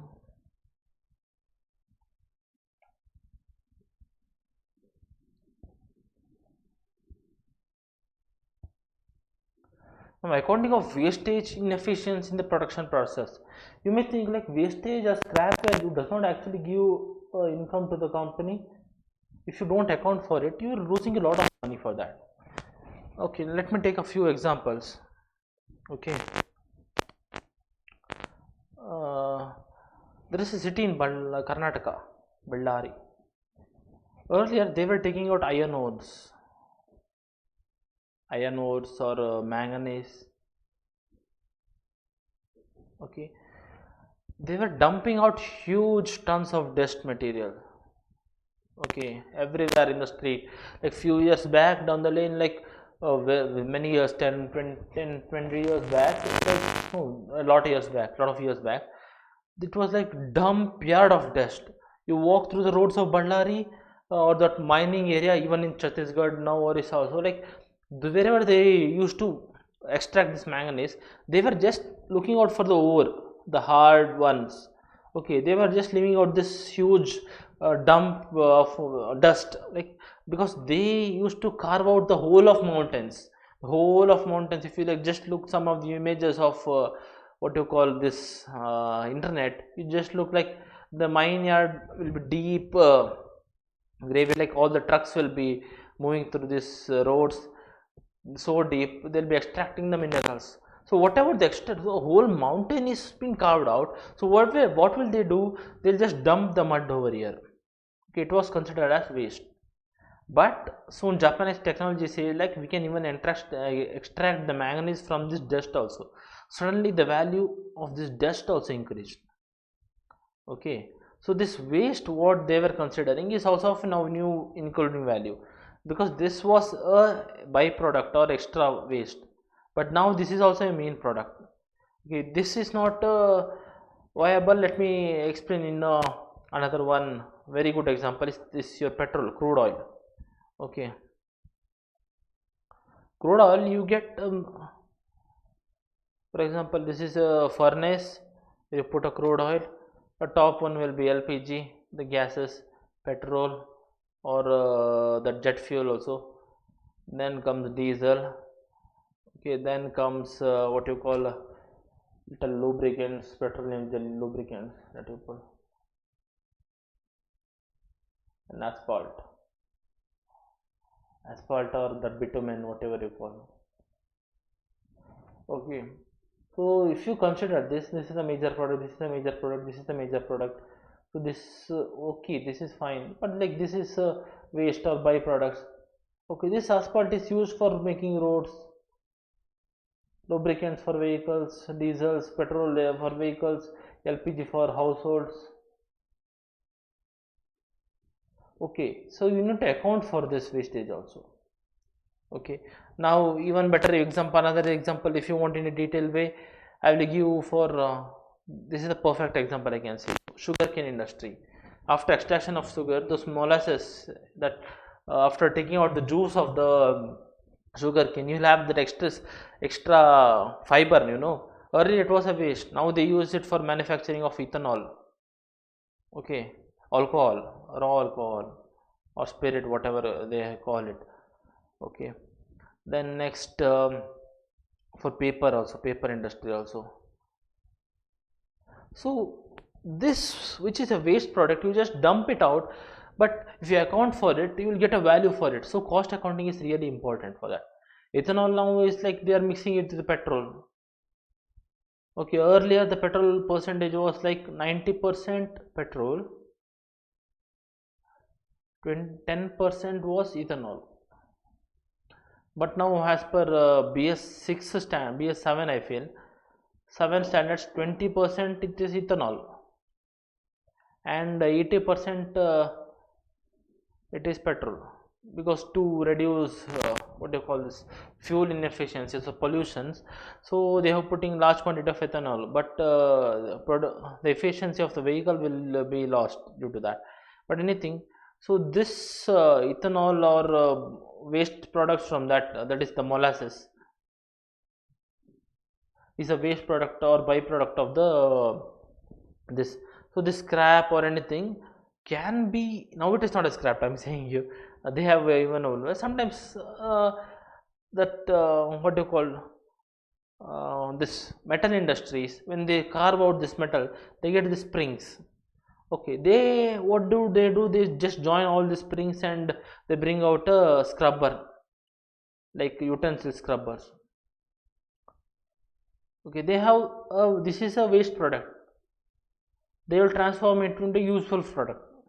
Okay, this is how the market runs everywhere. So you need to account for this, because you are earning some income. You should never let an income dropped out, because when you leave, okay, I don't want to include this small amount of 500 in the crores of value, that time someone will make money out of that. But in a small scale, you may just look at 500, but over there you may lose around 5 lakhs, 6 lakhs something. So it is very important for you, to account for the wastage and inefficiencies. For that, you need to have a good cost control. So the last objective is decision making. Relevant decision making by the management.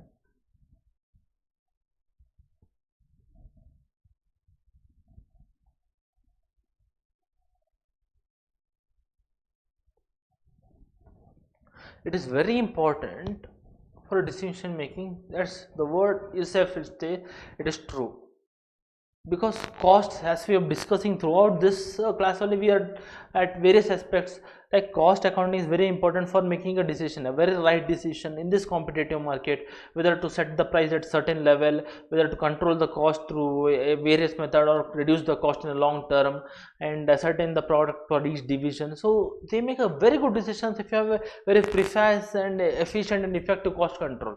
So it is very important to have that. So just going on rough, so ascertain the cost per unit basis, to it helps you to like locate the mistakes, like what is the market price cost per unit is very high compared to the industry standards or something. So the second thing is fixing of the selling price. When you have an existing product, it is easy to take the price of that, but when you actually have a new product, it is very tough for you to set a price. So cost accounting is very important. And cost control and cost reduction. Cost control is a short term objective adopted by the company. They just reduce the quality of the product, and they'll just change the raw materials or something.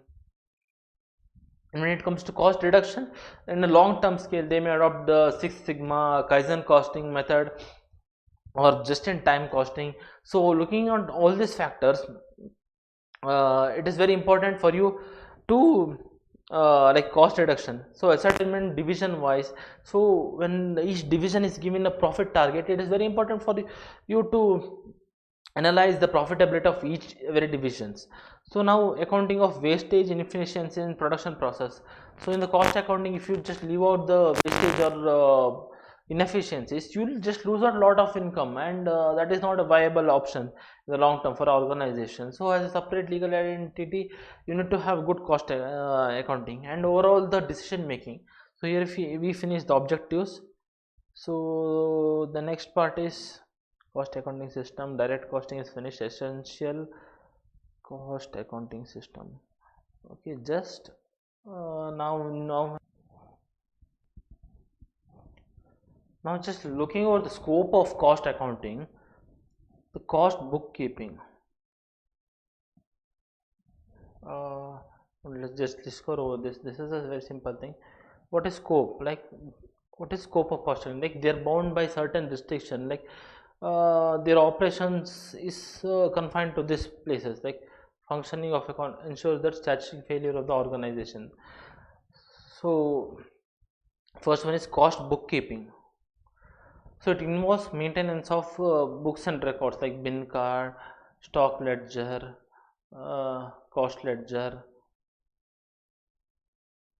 Certain bookkeeping, certain accounting transaction, like cost accounting transactions, everything should be considered in a cost accounting process. So cost ascertainment, next one is, so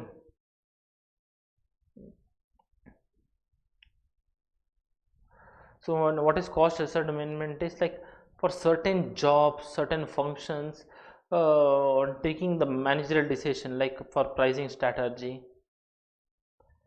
for pricing, for planning, and for control, the cost ascertainment is important. We should ascertain certain cost for certain processes, certain products, certain jobs. But like manufacturing of certain product, like it is taking too much electricity than more than required, because the machine is not turned off only. That time we need to adopt certain strategies where we can reduce the involvement of money, like losing of that. Okay, next, the cost analysis.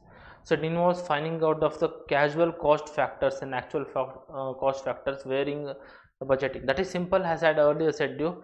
So whatever the standard cost you have incurred, standard costs minus the actual cost, to find any variances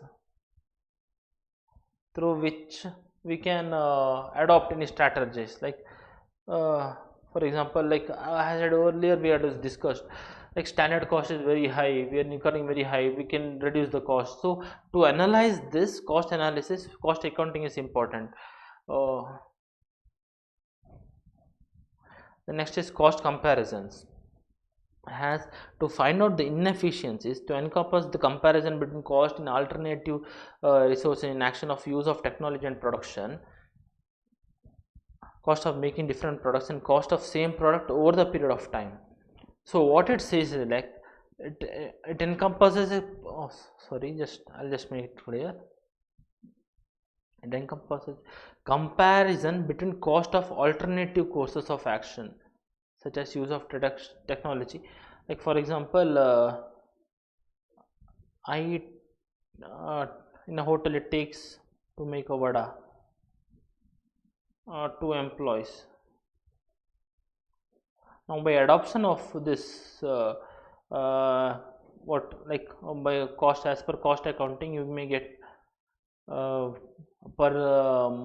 month around 2500 cost. Okay, for only specifically they are for making vadas in the hotel, so you may incur around 2500 rupees cost.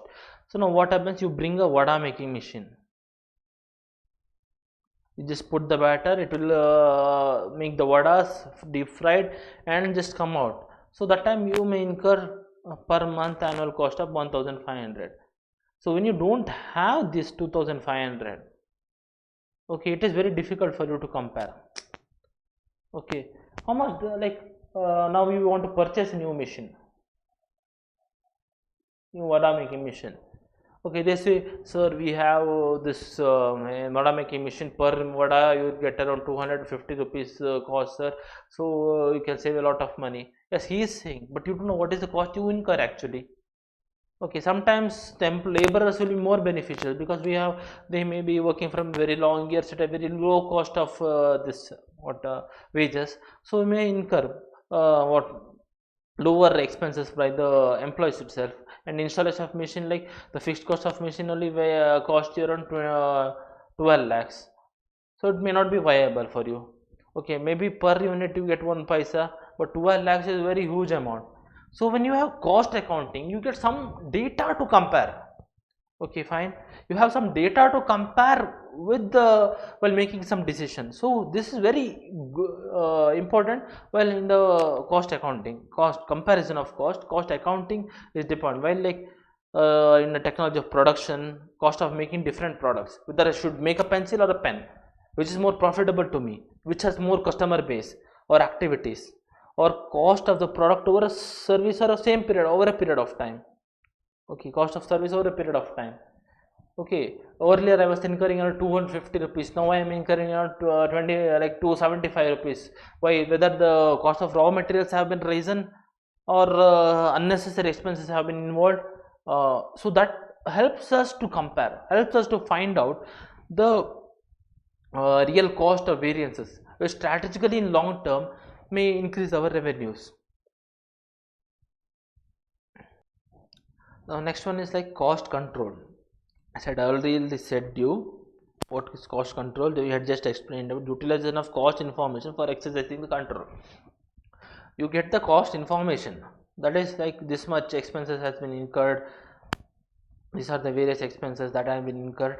So what happens at that time, you may adopt it to exercise a control over the organization. Like it involves detailed examination of each cost of light benefit derived from incurrence of the cost. Like there you bifurcate. Like we had spoken about the scooty.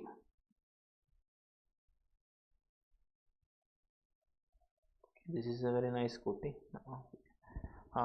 They will analyze each and every product. Okay, what is the cost of tire, whether we replace Michelin tire with some MRF or Apollo, it will reduce the cost of some amount. So instead of disc brake we'll put alloys, or this is a plastic body, we'll put a fuel tank over it. They will adopt like ascertain in a very minute manner.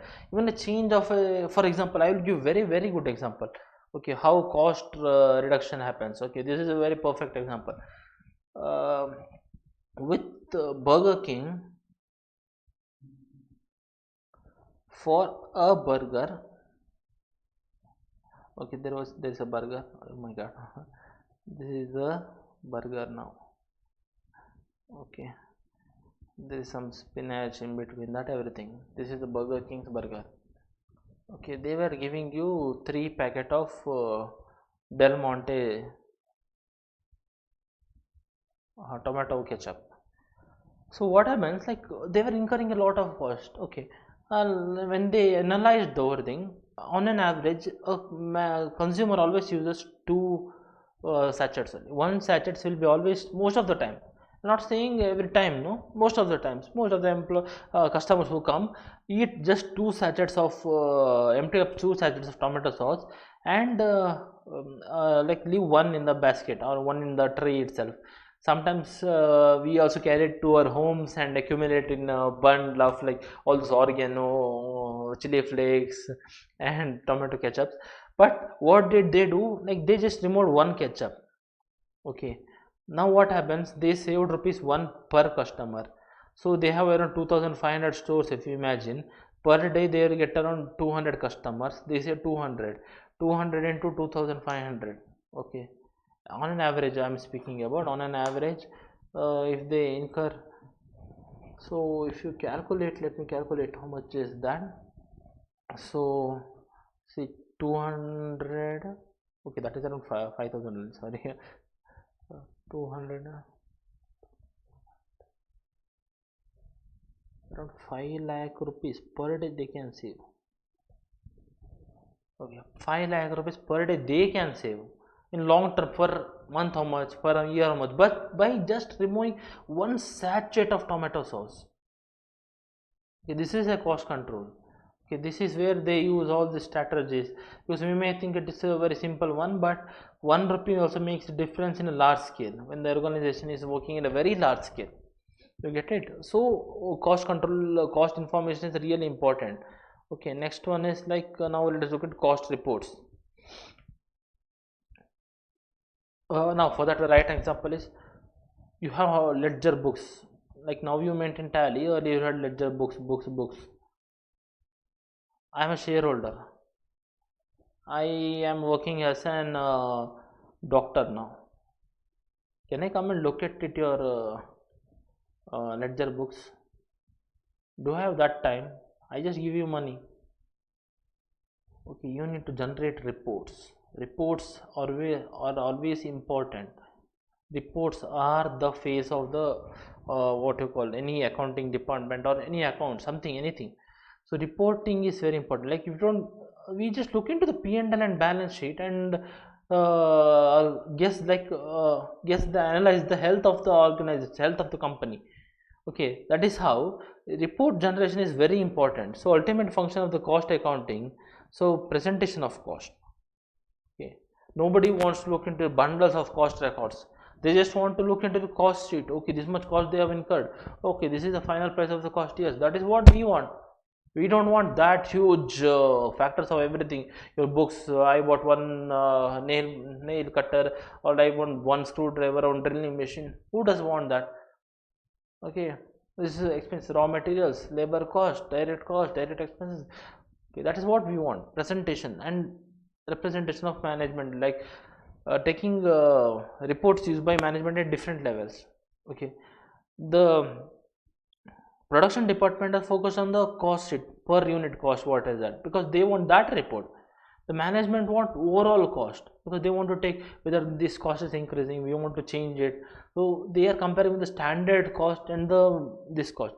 So for the management, the top management requires other report, the middle management requires other report, the lower management requires other report. The lower management requires what is the input, what is the output they get out, what is the cost, and what is the efficiency of them, this. So that report generation also difference. And cost audit, so cost audit is verification of correctness of cost account and check the adherence to the cost accounting plans.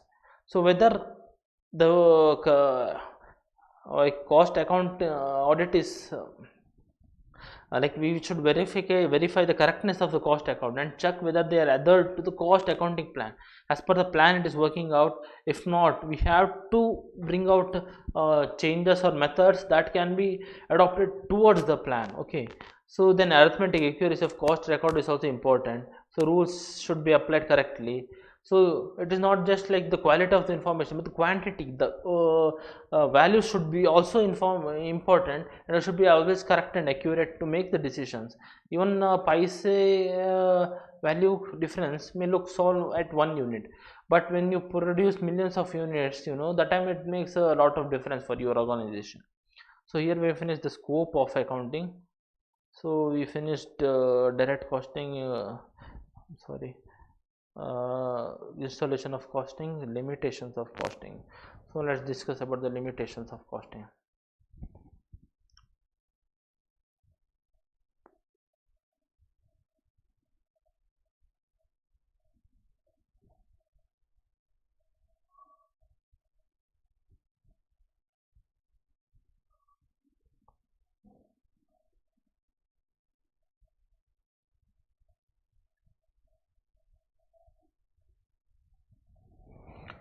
So limitations of costing.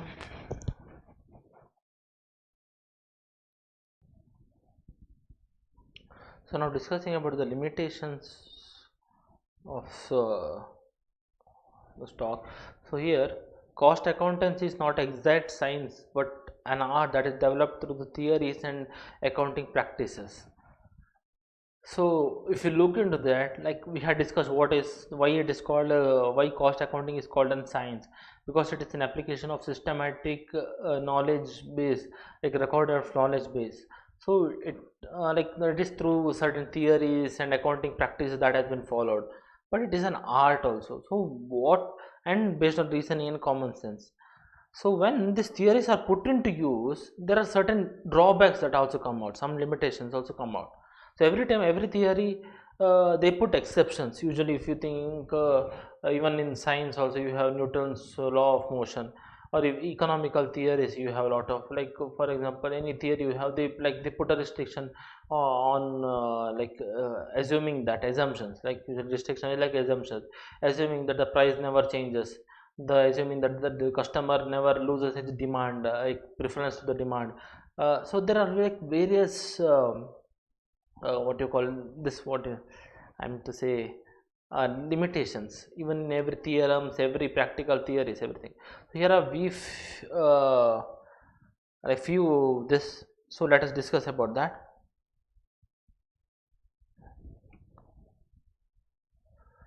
So the first one is implementation is expensive.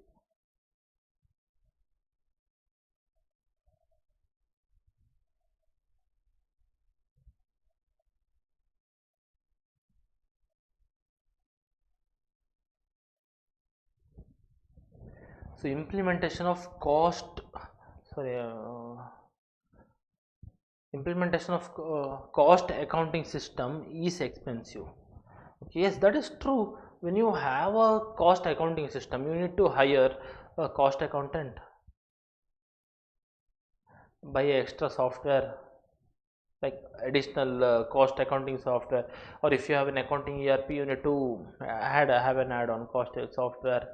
Then you want to keep a continuous track, on whatever, like not only cost accountant, you have a series of labors like production department. One person will be engaged in looking out the cost, the purchase considerations, everything, like material slips, material requisition. So this they incur a lot of expenses. So let's look in, like, installation of cost accounting system is expensive. I'm sorry, you may not be visible for you. Okay, okay, it's argued that installation of cost accounting system is very expensive, enhances the cost of production. So when the cost of company increases, the cost of production also increases, the cost of product also increases. So the profit margin reduces. When there is a competition, you have to fix the same price of what your competitor or lesser than that, or else you lose your customer unless you have something special in your product. In your product you have something special, you will lose that. I mean, unless you have that, you will lose your customer if you charge a higher price. So it is very important for you to what you call analyze, look into that, like cost adoption of cost method also is expensive. So next, like the results shown by the financial account always differs from those shown in the cost account. So preparation of reconciliation.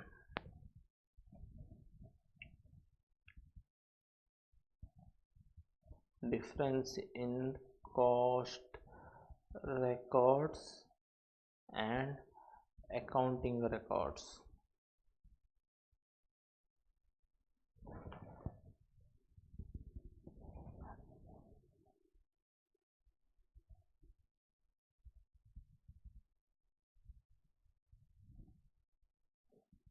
Difference in cost records and accounting, sorry, this is like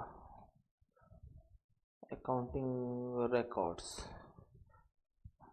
and it requires a reconciliation statement.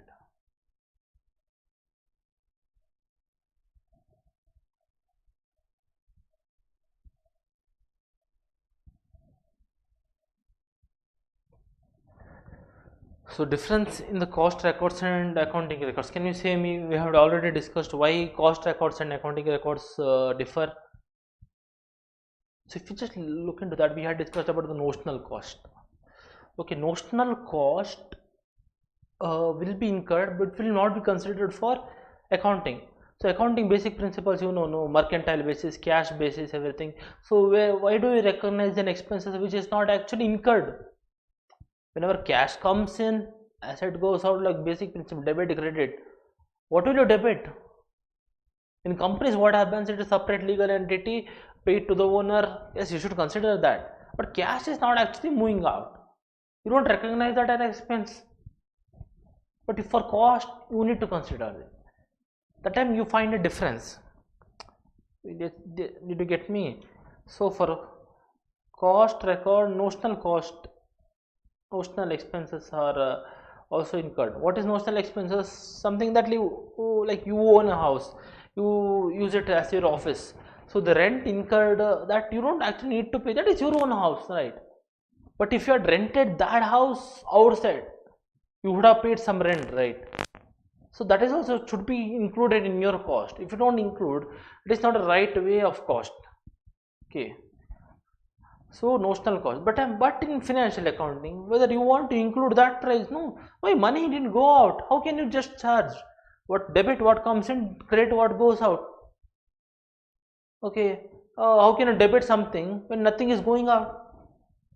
That's not the right thing, right? So for that sake, accounting and costing, they like data differs, and there are some expenses like you account for all the expenses. Other expenses like for example cash discount, which we'll be discussing again. Cash discount. Now for a product, what is the department, production department's work? They just place an order to the customer seller, and he'll his duty is to sell the products to us. So that is his that is his left, but he does not have the control of paying it to him. Paying that whatever raw materials he has purchased, that is not in his hand. Okay, that is in the hands of the finance department. So the finance department will have to what you call pay it early. If they pay it earlier, they may get a cash discount.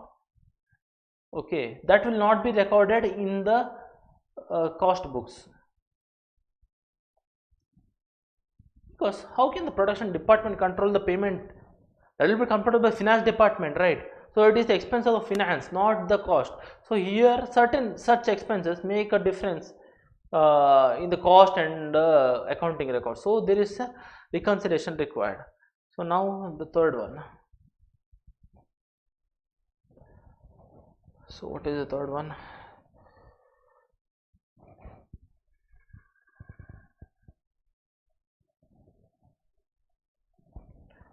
Different views.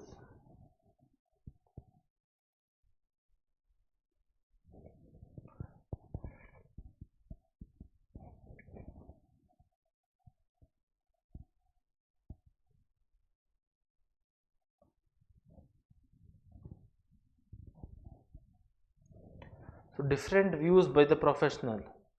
So some cost accountant may feel like adoption of this strategy is very good. Some may feel this is something good. So this may difference of opinion, like that should be included in the cost, that should not be included in the cost. So this differences, make a conflict between them and taking good decision. So fourth one is lack of exactness in calculated cost of convention estimates and flexible factors. So always cost accounting and flexible factors are considered to be there calculated, like cost accounting, even normal accounting also. There is a lot of factors like estimates, like provisions, contingents. You do estimates, right? Whether we'll receive that amount or not. So when this estimation is carried out in cost also, like certain price we'll estimate, certain price we may not estimate, like classification of cost and estimate elements, and materials issued pricing based average on standard cost. Sometimes like you don't get the price correctly, you put a standard cost like 550 units I had fixed standard cost, we just charge that only. Then apportionment of overheads and expenses to cost centers. So sometimes the exact value may not be available, like allocation of expenses or something. So and allocation of joint costs. So sometimes you will have certain joint cost that is incurred, like for example when it comes to refining of petroleum or diesel, everything. So that time you have to allocate the expenses as per the this whatever they have incurred. Sometimes it may not be exact. Okay, sometimes it may create an impartiality between them. So and segregation of semi-variable and overheads to fixed and this. So this will be discussing in a very detailed one, but in a brief manner. Like for example, there is when you buy an electricity bill, there will be like 100 or 200 rupees is the fixed charge, fixed charge. And upon that over, then whatever you use, that is variable charge.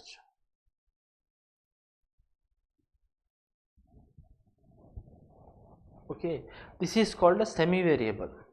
Why it is called semi-variable? There is fixed and both variable, so it is semi-variable. It is not fully variable, it is not fully fixed, it is semi-variable.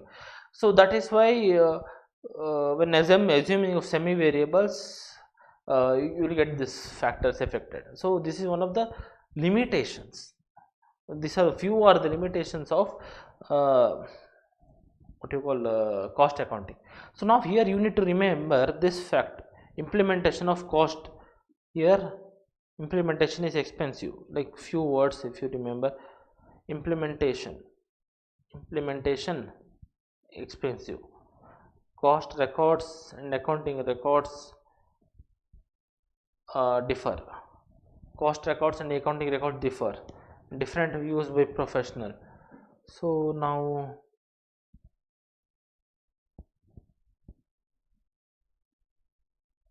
okay, lack of exactness.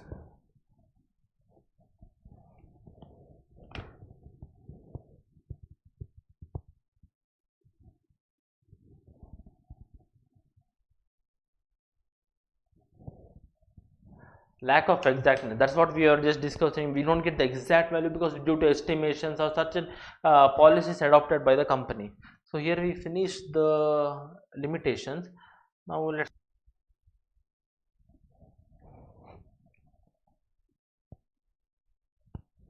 so the financial cost accounting and cost accounting. So now let us discuss the difference between a financial accounting and a cost accounting. So it may not be very important, but sometimes in the question paper they may ask this. Okay, then always remember that limitations and advantages, you need to advantages, objectives, limitations, you need to add those keywords. That is more important. I have said you one trick, like if you don't if you're not very good at by just put some keywords like letters, and in a random word generator you can put it in, like, so that you get some words. Okay, I'll be showing it to you correctly because I whatever research I got different websites something. Okay, now let's finish it very fast. So what is the difference between a financial accounting and a cost accounting in comparison? Uh, as let's just have a small reading of the first part. So financial accounting and cost accounting is complementary to each other. Yes, exactly. They also supplement to each other, complement each other and supplement each other, like they help in. And financial accounting has such a systematic procedure of recording, classifying, summarizing, analyzing, and reporting of business transaction. We had also discussed, and the primary objective is to reveal the profit and loss of the business. So for financial accounting, the primary objective is to analyze the profit and loss. Okay, so this is in an institute material, we are just referring from the institute material, so it will be very good. So now it safeguards the interests of the stakeholders, but whereas, like, who are the stakeholders of financial information? Creditors, investors, shareholders, government, management, everyone. Okay, whereas cost account is subset of financial accounting. It is a part of financial accounting. It's not a separate one, but it is a part of financial accounting, cost accounting. Okay, and it is focused on the process of conversion of raw materials into the finished goods. So whatever cost that is incurred from acquiring the raw material to converting into a finished goods, so whatever the cost that has been incurred is the cost accounting. So as such, the cost accumulation process is the basic issue of cost accounting. So the accumulating the costs is a basic issue of cost accounting, and let us now discuss the difference between these both. Okay, difference between the cost and financial accounting, because this you may get in the to answer it. Now let's, okay, first one, purpose. Okay, preparing and providing information about the results of business activities as a whole or a particular period of the users. Okay, they will provide the financial data for whole. Balance sheet is for the whole period, profit and loss is for one accounting year. Okay, but the main purpose of cost accounting is not to provide information to the management, but to help in proper planning and decision making. Okay, here that is like providing information. Financial accounting is providing information, financial status of the organization, okay, for a whole and a particular period. Okay, but whereas cost is not for a providing information for the management, but for a proper planning, control, and decision. Okay, next, what is the need for financial accounting? As per the requirements of Companies Act and Income Tax Act, you need to maintain the financial accounts. but it is per the requirement of management, and also certain companies are included in Companies Act too. Like certain revenue they cross it, they need to have their cost books of account cost audited. So and they should also maintain the records, cost audit records. So recording, so classifying, recorded and analyzed subjectively. So in cost accounting, transactions are classified, recorded and analyzed subjectively according to the purpose which costs are incurred. Okay, here every transactions are recorded, classified and analyzed, but here as per which costs are incurred, and they're classified, recorded and analyzed objectively for that purpose. Okay, for certain product only, for certain unit or something. Okay, analysis of profit, so it reveals the whole profit of the business as a whole, but whereas cost accounting shows the profit only of certain job, certain batch, certain product or something. Accounting period, financial accounting period have definite period, that is around 12 months. In India it goes to April to next March 31st. So cost reports can be prepared frequently and submitted to the management according to their requirement, which may be duly uh, which may be daily or weekly. So the cost report are prepared frequently, like you do not wait to get the cost report for the year or no. Now new product is being released, we need to get the cost report, yes we can do that. So there is no confined period for that. So now what stock valuation? So in the stock valuation, financial stocks are valued as per the relevant accounting standards as per ES2, and the closing inventory should be valued at cost. Okay, and the net realizable value whichever is lower. So as I said ES2, the inventory should be valued at cost or NRV whichever is lower. So cost accounting stocks value at cost. Okay, these are the few differences. For some purpose, providing information, financial accounting provide information to the stakeholders about the result for the whole period. Okay, it is not about but what about cost accounting? It is not about providing the information, but it is the proper planning, control and decision making. Okay, need of financial accounting is like financial accounts needs to be maintained as per the requirement of Companies Act, IT Act. Okay, but cost account is also to some part it is to be maintained by Companies Act also, and and it is requirement to meet the requirement of management also. Like if they want voluntarily, they can maintain the stock records, or if they are come under the purview of the law also, they can make it. So recording the transactions are classified, recorded and analyzed subjectively, but in cost recording it is as and when the cost incur the cost, they are accounted into that. So analysis of profit, so the financial account gives the representation of profit for the whole of the organization. Okay, but whereas when it comes to cost accountant, they show the profit of each product or job. Like you produce a car, what is the profit earned after incurring the cost? So that of each product they are analyzing. So for there is definite period for financial accounting, but there is no definite period for cost accounting. They can do whenever they want. Stock valuation, ES2, it is valued as per stock lesser cost or lesser of NRV, but when it comes to cost accounting, they are recorded cost only.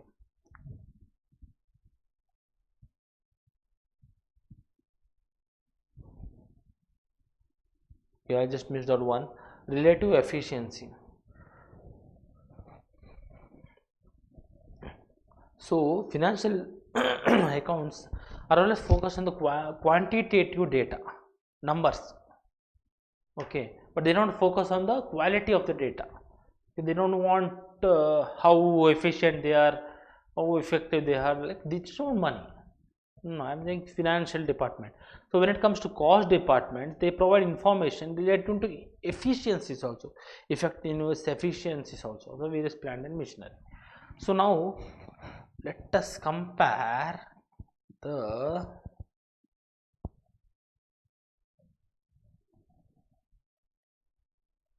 so now what is the difference between cost and management accounting? So you may have completed a management accounting part.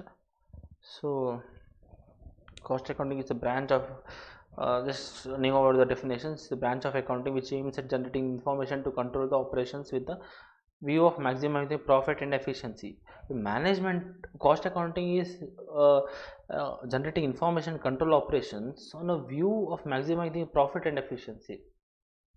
Okay, their profits and efficiency.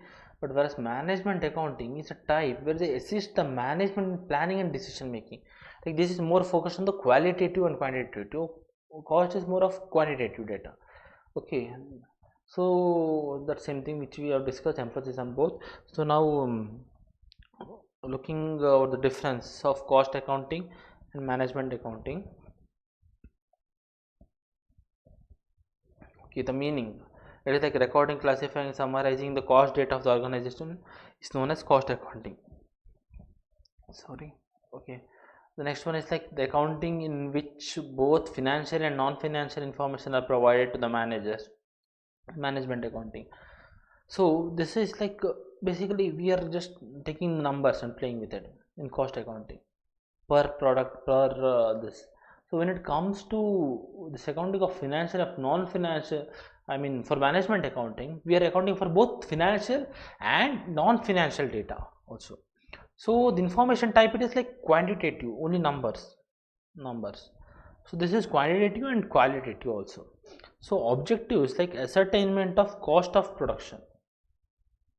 Okay, but here what is the primary objective? Ascertainment. What is cost?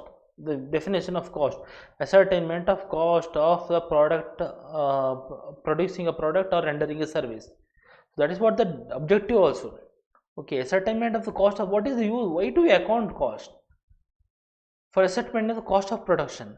So, but what about the management? Providing information to the managers to make the decisions and forecast strategies. So here merely focused on making a decision making. So what is the scope? Concerned with the ascertainment, allocation, distribution and accounting aspects of cost. So whatever cost you have incurred, your focus is on ascertainment, allotment, distribution and accounting for it, so that nothing goes as waste. So now next is like in management accounting, it is like managerial decision making aspect is more important. So when it comes to specific procedure, cost account is there specific procedure.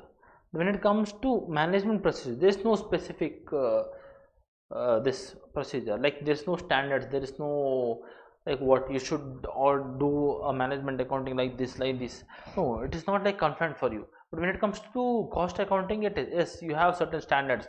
You need to recognize the materials has like this, so you need to recognize this has. So but when it comes to management accounting, you don't have certain restrictions. Okay, there is no scope of which it should be matched. So scope of management accounting is also much broader.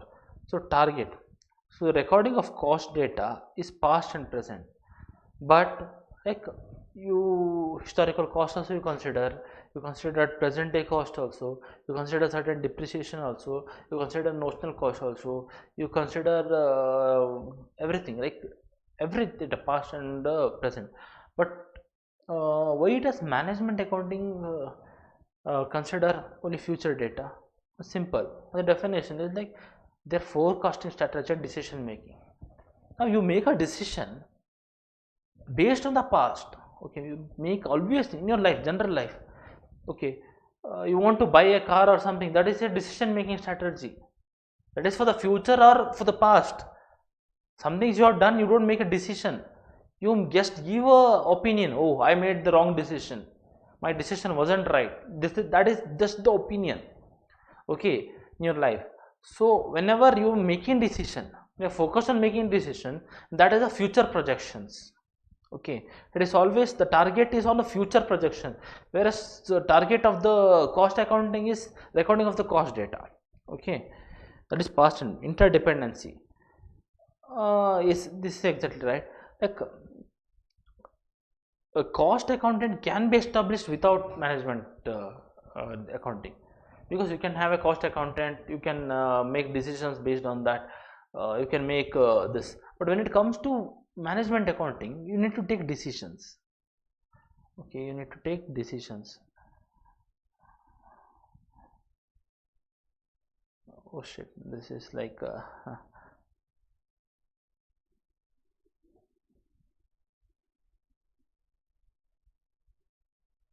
you need to take decisions. For decisions, what do you need? Like just I want to take, I can take it. No, you need to have certain data for that, certain information for that. Okay, to take certain decisions. You need to compare whether it is right or wrong. Only then you can take a decision, right?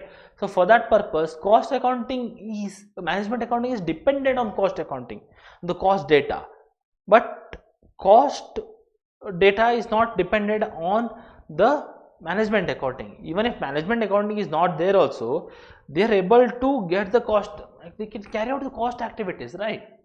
So this is what. So here we finish this part, that is difference between cost and management accounting. Now let's look into the difference between the financial accounting and management accounting. Okay, now we just finished, which one did we finish? Difference between financial accounting and cost accounting and management accounting. Now we are going to discuss about the difference between financial accounting and management accounting.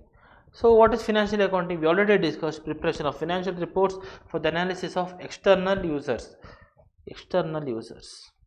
Okay. Balance sheet. Okay, interested in knowing the company's financial position. The stakeholders are really interested in knowing your financial positions. So it is important that you are preparing the financial statements accounting for the financial users, external users.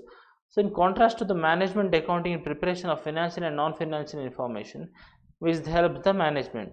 So the management accounting is on both the financial and non-financial, help the managers, like not the stakeholders. More important, you should focus on their internal department. They want the managers want to make the decision, policy, strategies for the company, because they can have a better result in the financial accounting. Okay, by having the better having the better results in financial accounting, management accounting helps you out. Okay, so the distinguishing feature between both is like in tabular form in next 11. Okay, fine. Now let's look into this. There are very few ones. Okay, so purpose. The financial accounting classifies, analyzes, records, summarizes the financial transaction of particular period of a company. Okay, this we have already discussed.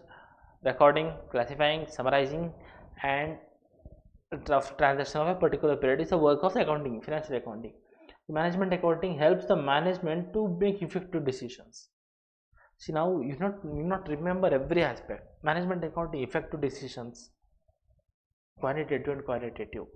Okay, these are the primary keywords. If you write this in the exam, you can get as many scores. Like if you write, they use non-financial data very frequently because they can make good decisions. No, they want just the word decision making. Non-financial data, no, they want the quantitative and qualitative. They are just using numbers. No, that is not a keyword. Numbers is not a keyword. Quantitative is the keyword. Qualitative is a keyword. Non-financial data. So it is very important for you to have that keywords when you remember always. Okay, next one is application. So the financial accounting is prepared to reflect the true and fair picture of the financial affairs. Okay, they are how cost, like whatever you like what you call this financial balance sheets, profit and loss account are the face of how, like usually say, like they decide the health of the organization by looking at the balance sheet and analyze, okay, this firm is performing good, maybe it's good to invest in that. So like they don't come and look into your whenever, like shareholders, do they come to the factory, oh, is he working right? No, the MT is not working right. Or is he doing the work perfect? No, they will not look. They will just look into the financial statements. They will just look into the financial statements, because that is what they show. Like for example, you are on marks card. How well did you study? You will understand how much marks did you score in the exam. How well did you perform?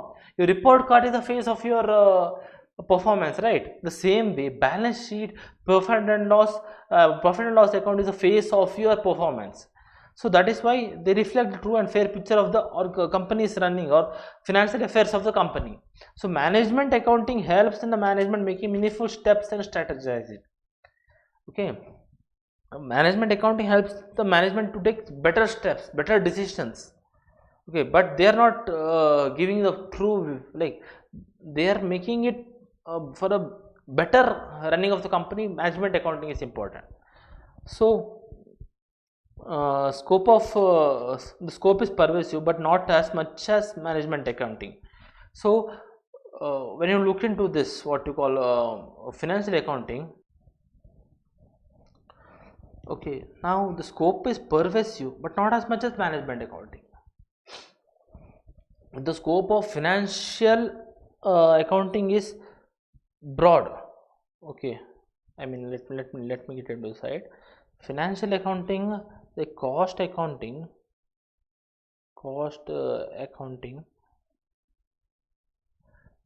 is a part of financial accounting.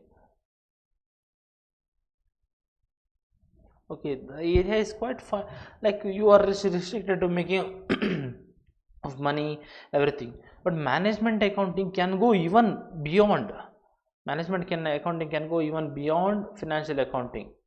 They can take external data, so they are pervasive, but the management accounting scope is even broader than that sometimes, because you are including only the internal financial data in organization. But what the company management accountant does, like he takes out the external financial data, how your competitors also are performing. For better decision making, you need to also look into how your competitors are performing also, right? So management accounting looks into both the factors of internal and external factors, but whereas the cost accountant just looks, or the financial accountant looks into the internal affairs of the company, right? So when you look into the scope, it is like you can even understand that it is like much more broader, because one factor why it is much more broader, because they are including even the external data, they are even looking into the factors of government policies, everything. So next, information type. I've been dragging it out. It is like financial accounting is quantitative and management accounting is quantitative, and both quantitative and qualitative. Okay, they depict decisions based on the quantity, like this much sales happen, this much sales should happen. They give you numbers, but how to happen, they will also give you. Okay, interdependence. It is not dependent on management accounting. How many, every organization, they can carry out their internal affairs, their accounting transaction, financial accounting. Why do they want management accounting? No, they don't require. So it is not dependent at all. But when it comes to management accounting, it's basically the decision making based on the accounting and the information, the study, the ready-made data available, the government policies, the news reports, the magazines, everything. They make the decision based on that, both financial accounting, cost accounting, the external data, everything. So management accounting is dependent on cost accounting and financial accounting, but they both are not dependent on the management accounting. Okay. It is legal and mandated to prepare financial statements for all companies, and that is obvious as per Companies Act, as per IT Income Tax Act, and they need to prepare financial statements with the accounting respect to rules, like applicable accounting standards, or the either India's like Indian accounting standards. Okay, whatever they want, so they are statutorily bound to prepare. They're statutorily bound to prepare the financial statements. But what about the management accounting? They are not bound to prepare. There is no statutory limit. Only for the better and effective decision making, they can adopt management accounting. Okay, there is no restriction that they need to adopt management accounting.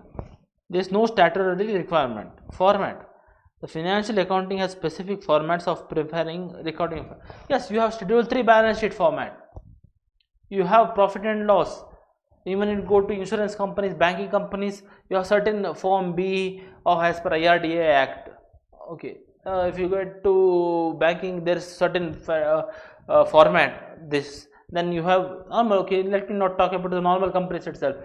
First it comes equity, shareholders, then there is Schedule 3 balance sheet, right? So there is certain format to be followed. But management accounting, there is no set of format of presenting. They can format present in a numerical form, like what is the performance, the graphs. They can form decision in just a small paragraph in a conclusive manner, everything. So it depends on the management of the accountant. So users, So the potential investors as well as the stakeholders. So majorly the shareholders are more interested in the financial, whether company is making profit or loss. If it is making profit and it's running well, they will invest in your company. If not, they will not invest in a company, because they just want money in return. Okay, they want the return on their income. So it is better. The users of the financial statements is different, but users of management accounting is the management itself. For better decision making, the management adopts it. So the potential of investors sorry, the potential investors and stakeholders, like the creditors, government, the income tax department want to know whether you're making profit or loss, the GST department. So everyone, they are the users. Okay, so verifiable, the information present is verifiable. Yes, how it is verifiable? You can just look into the journal entries, your ledger books. If you don't have even you can go to the lower level, vouchers, then receipts, bills, everything. So this is verifiable. How did you get that transportation of 80 lakh rupees? Show me the vouchers, show me the journal entries, show me the ledger, show me the receipts of the fuel that you have put in. All right, so this is verifiable. That is the financial accounting data. But what about this information that is predictive and not verifiable? Management, how well they are performing, how can you verify that? Okay, that is the right thing. So it is not a predictive.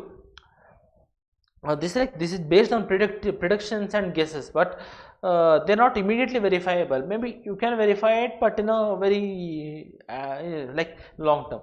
So now just we are speaking over this session of the introduction, first unit.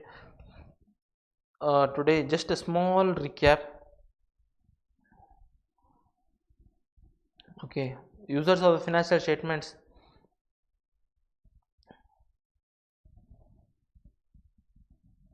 Internal and external users that we have discussed, and quality of financial statement. It's important to have the very good quality for decision making. So here there is a story, like small example, and that's very interesting example also. Like during lockdown, Keshuba was a vegetable vendor.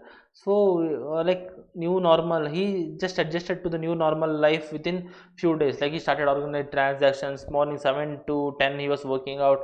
Then he started delivery, home delivery, everything. But in the same time, there is another Bikram was waiting for the lockdown to just erase off. See, there are two people who just took the opportunity.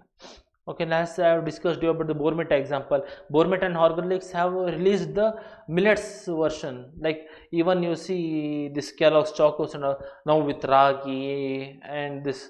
So they are moving with the crowd. Like whatever the audience customers want, they're making it. That is the right decision making by the management. Okay, here also the quality of information depends on that. Okay, next, and yes, here two people will discuss, like one waited for the lockdown to end, but one utilized the lockdown. He vegetable wonder, he started working home delivery, taking online orders. Then 7 to 8 he was working out. Also all these factors he was utilizing it, right?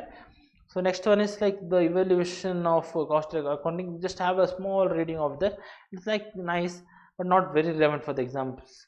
So cost, so the cost is like the attributable to the given product or service. Okay, the expenditure incurred or attributable, like you should be biting this. You should like repeatedly. What is cost? What is the expenditure that is actually or notionally incurred, and that is attributable to the given product or rendering a service? Okay, and this known part and work part is not very important, relevant. Just by the definition. So cost accountancy is defined as an application of cost and cost accounting principle. So what is cost accountancy? Costing and cost accounting principle. Costing plus cost accounting is cost accountancy. Costing and cost accountancy cost accounting principles, methods, techniques of science, art, practice of cost control. So what is science, art, practice? So what is science, art, practice? Science, it is a systematic body of having certain principles of cost that accountant should follow. They have certain rules and regulations how it should be done. So that is why it's called science. It is called art because you have ability and skill to do that, and practice that you have been continuously doing it out. Okay, now where were we? Yes, yes. basic definitions, cost accountancy applications. Now next comes cost accounting.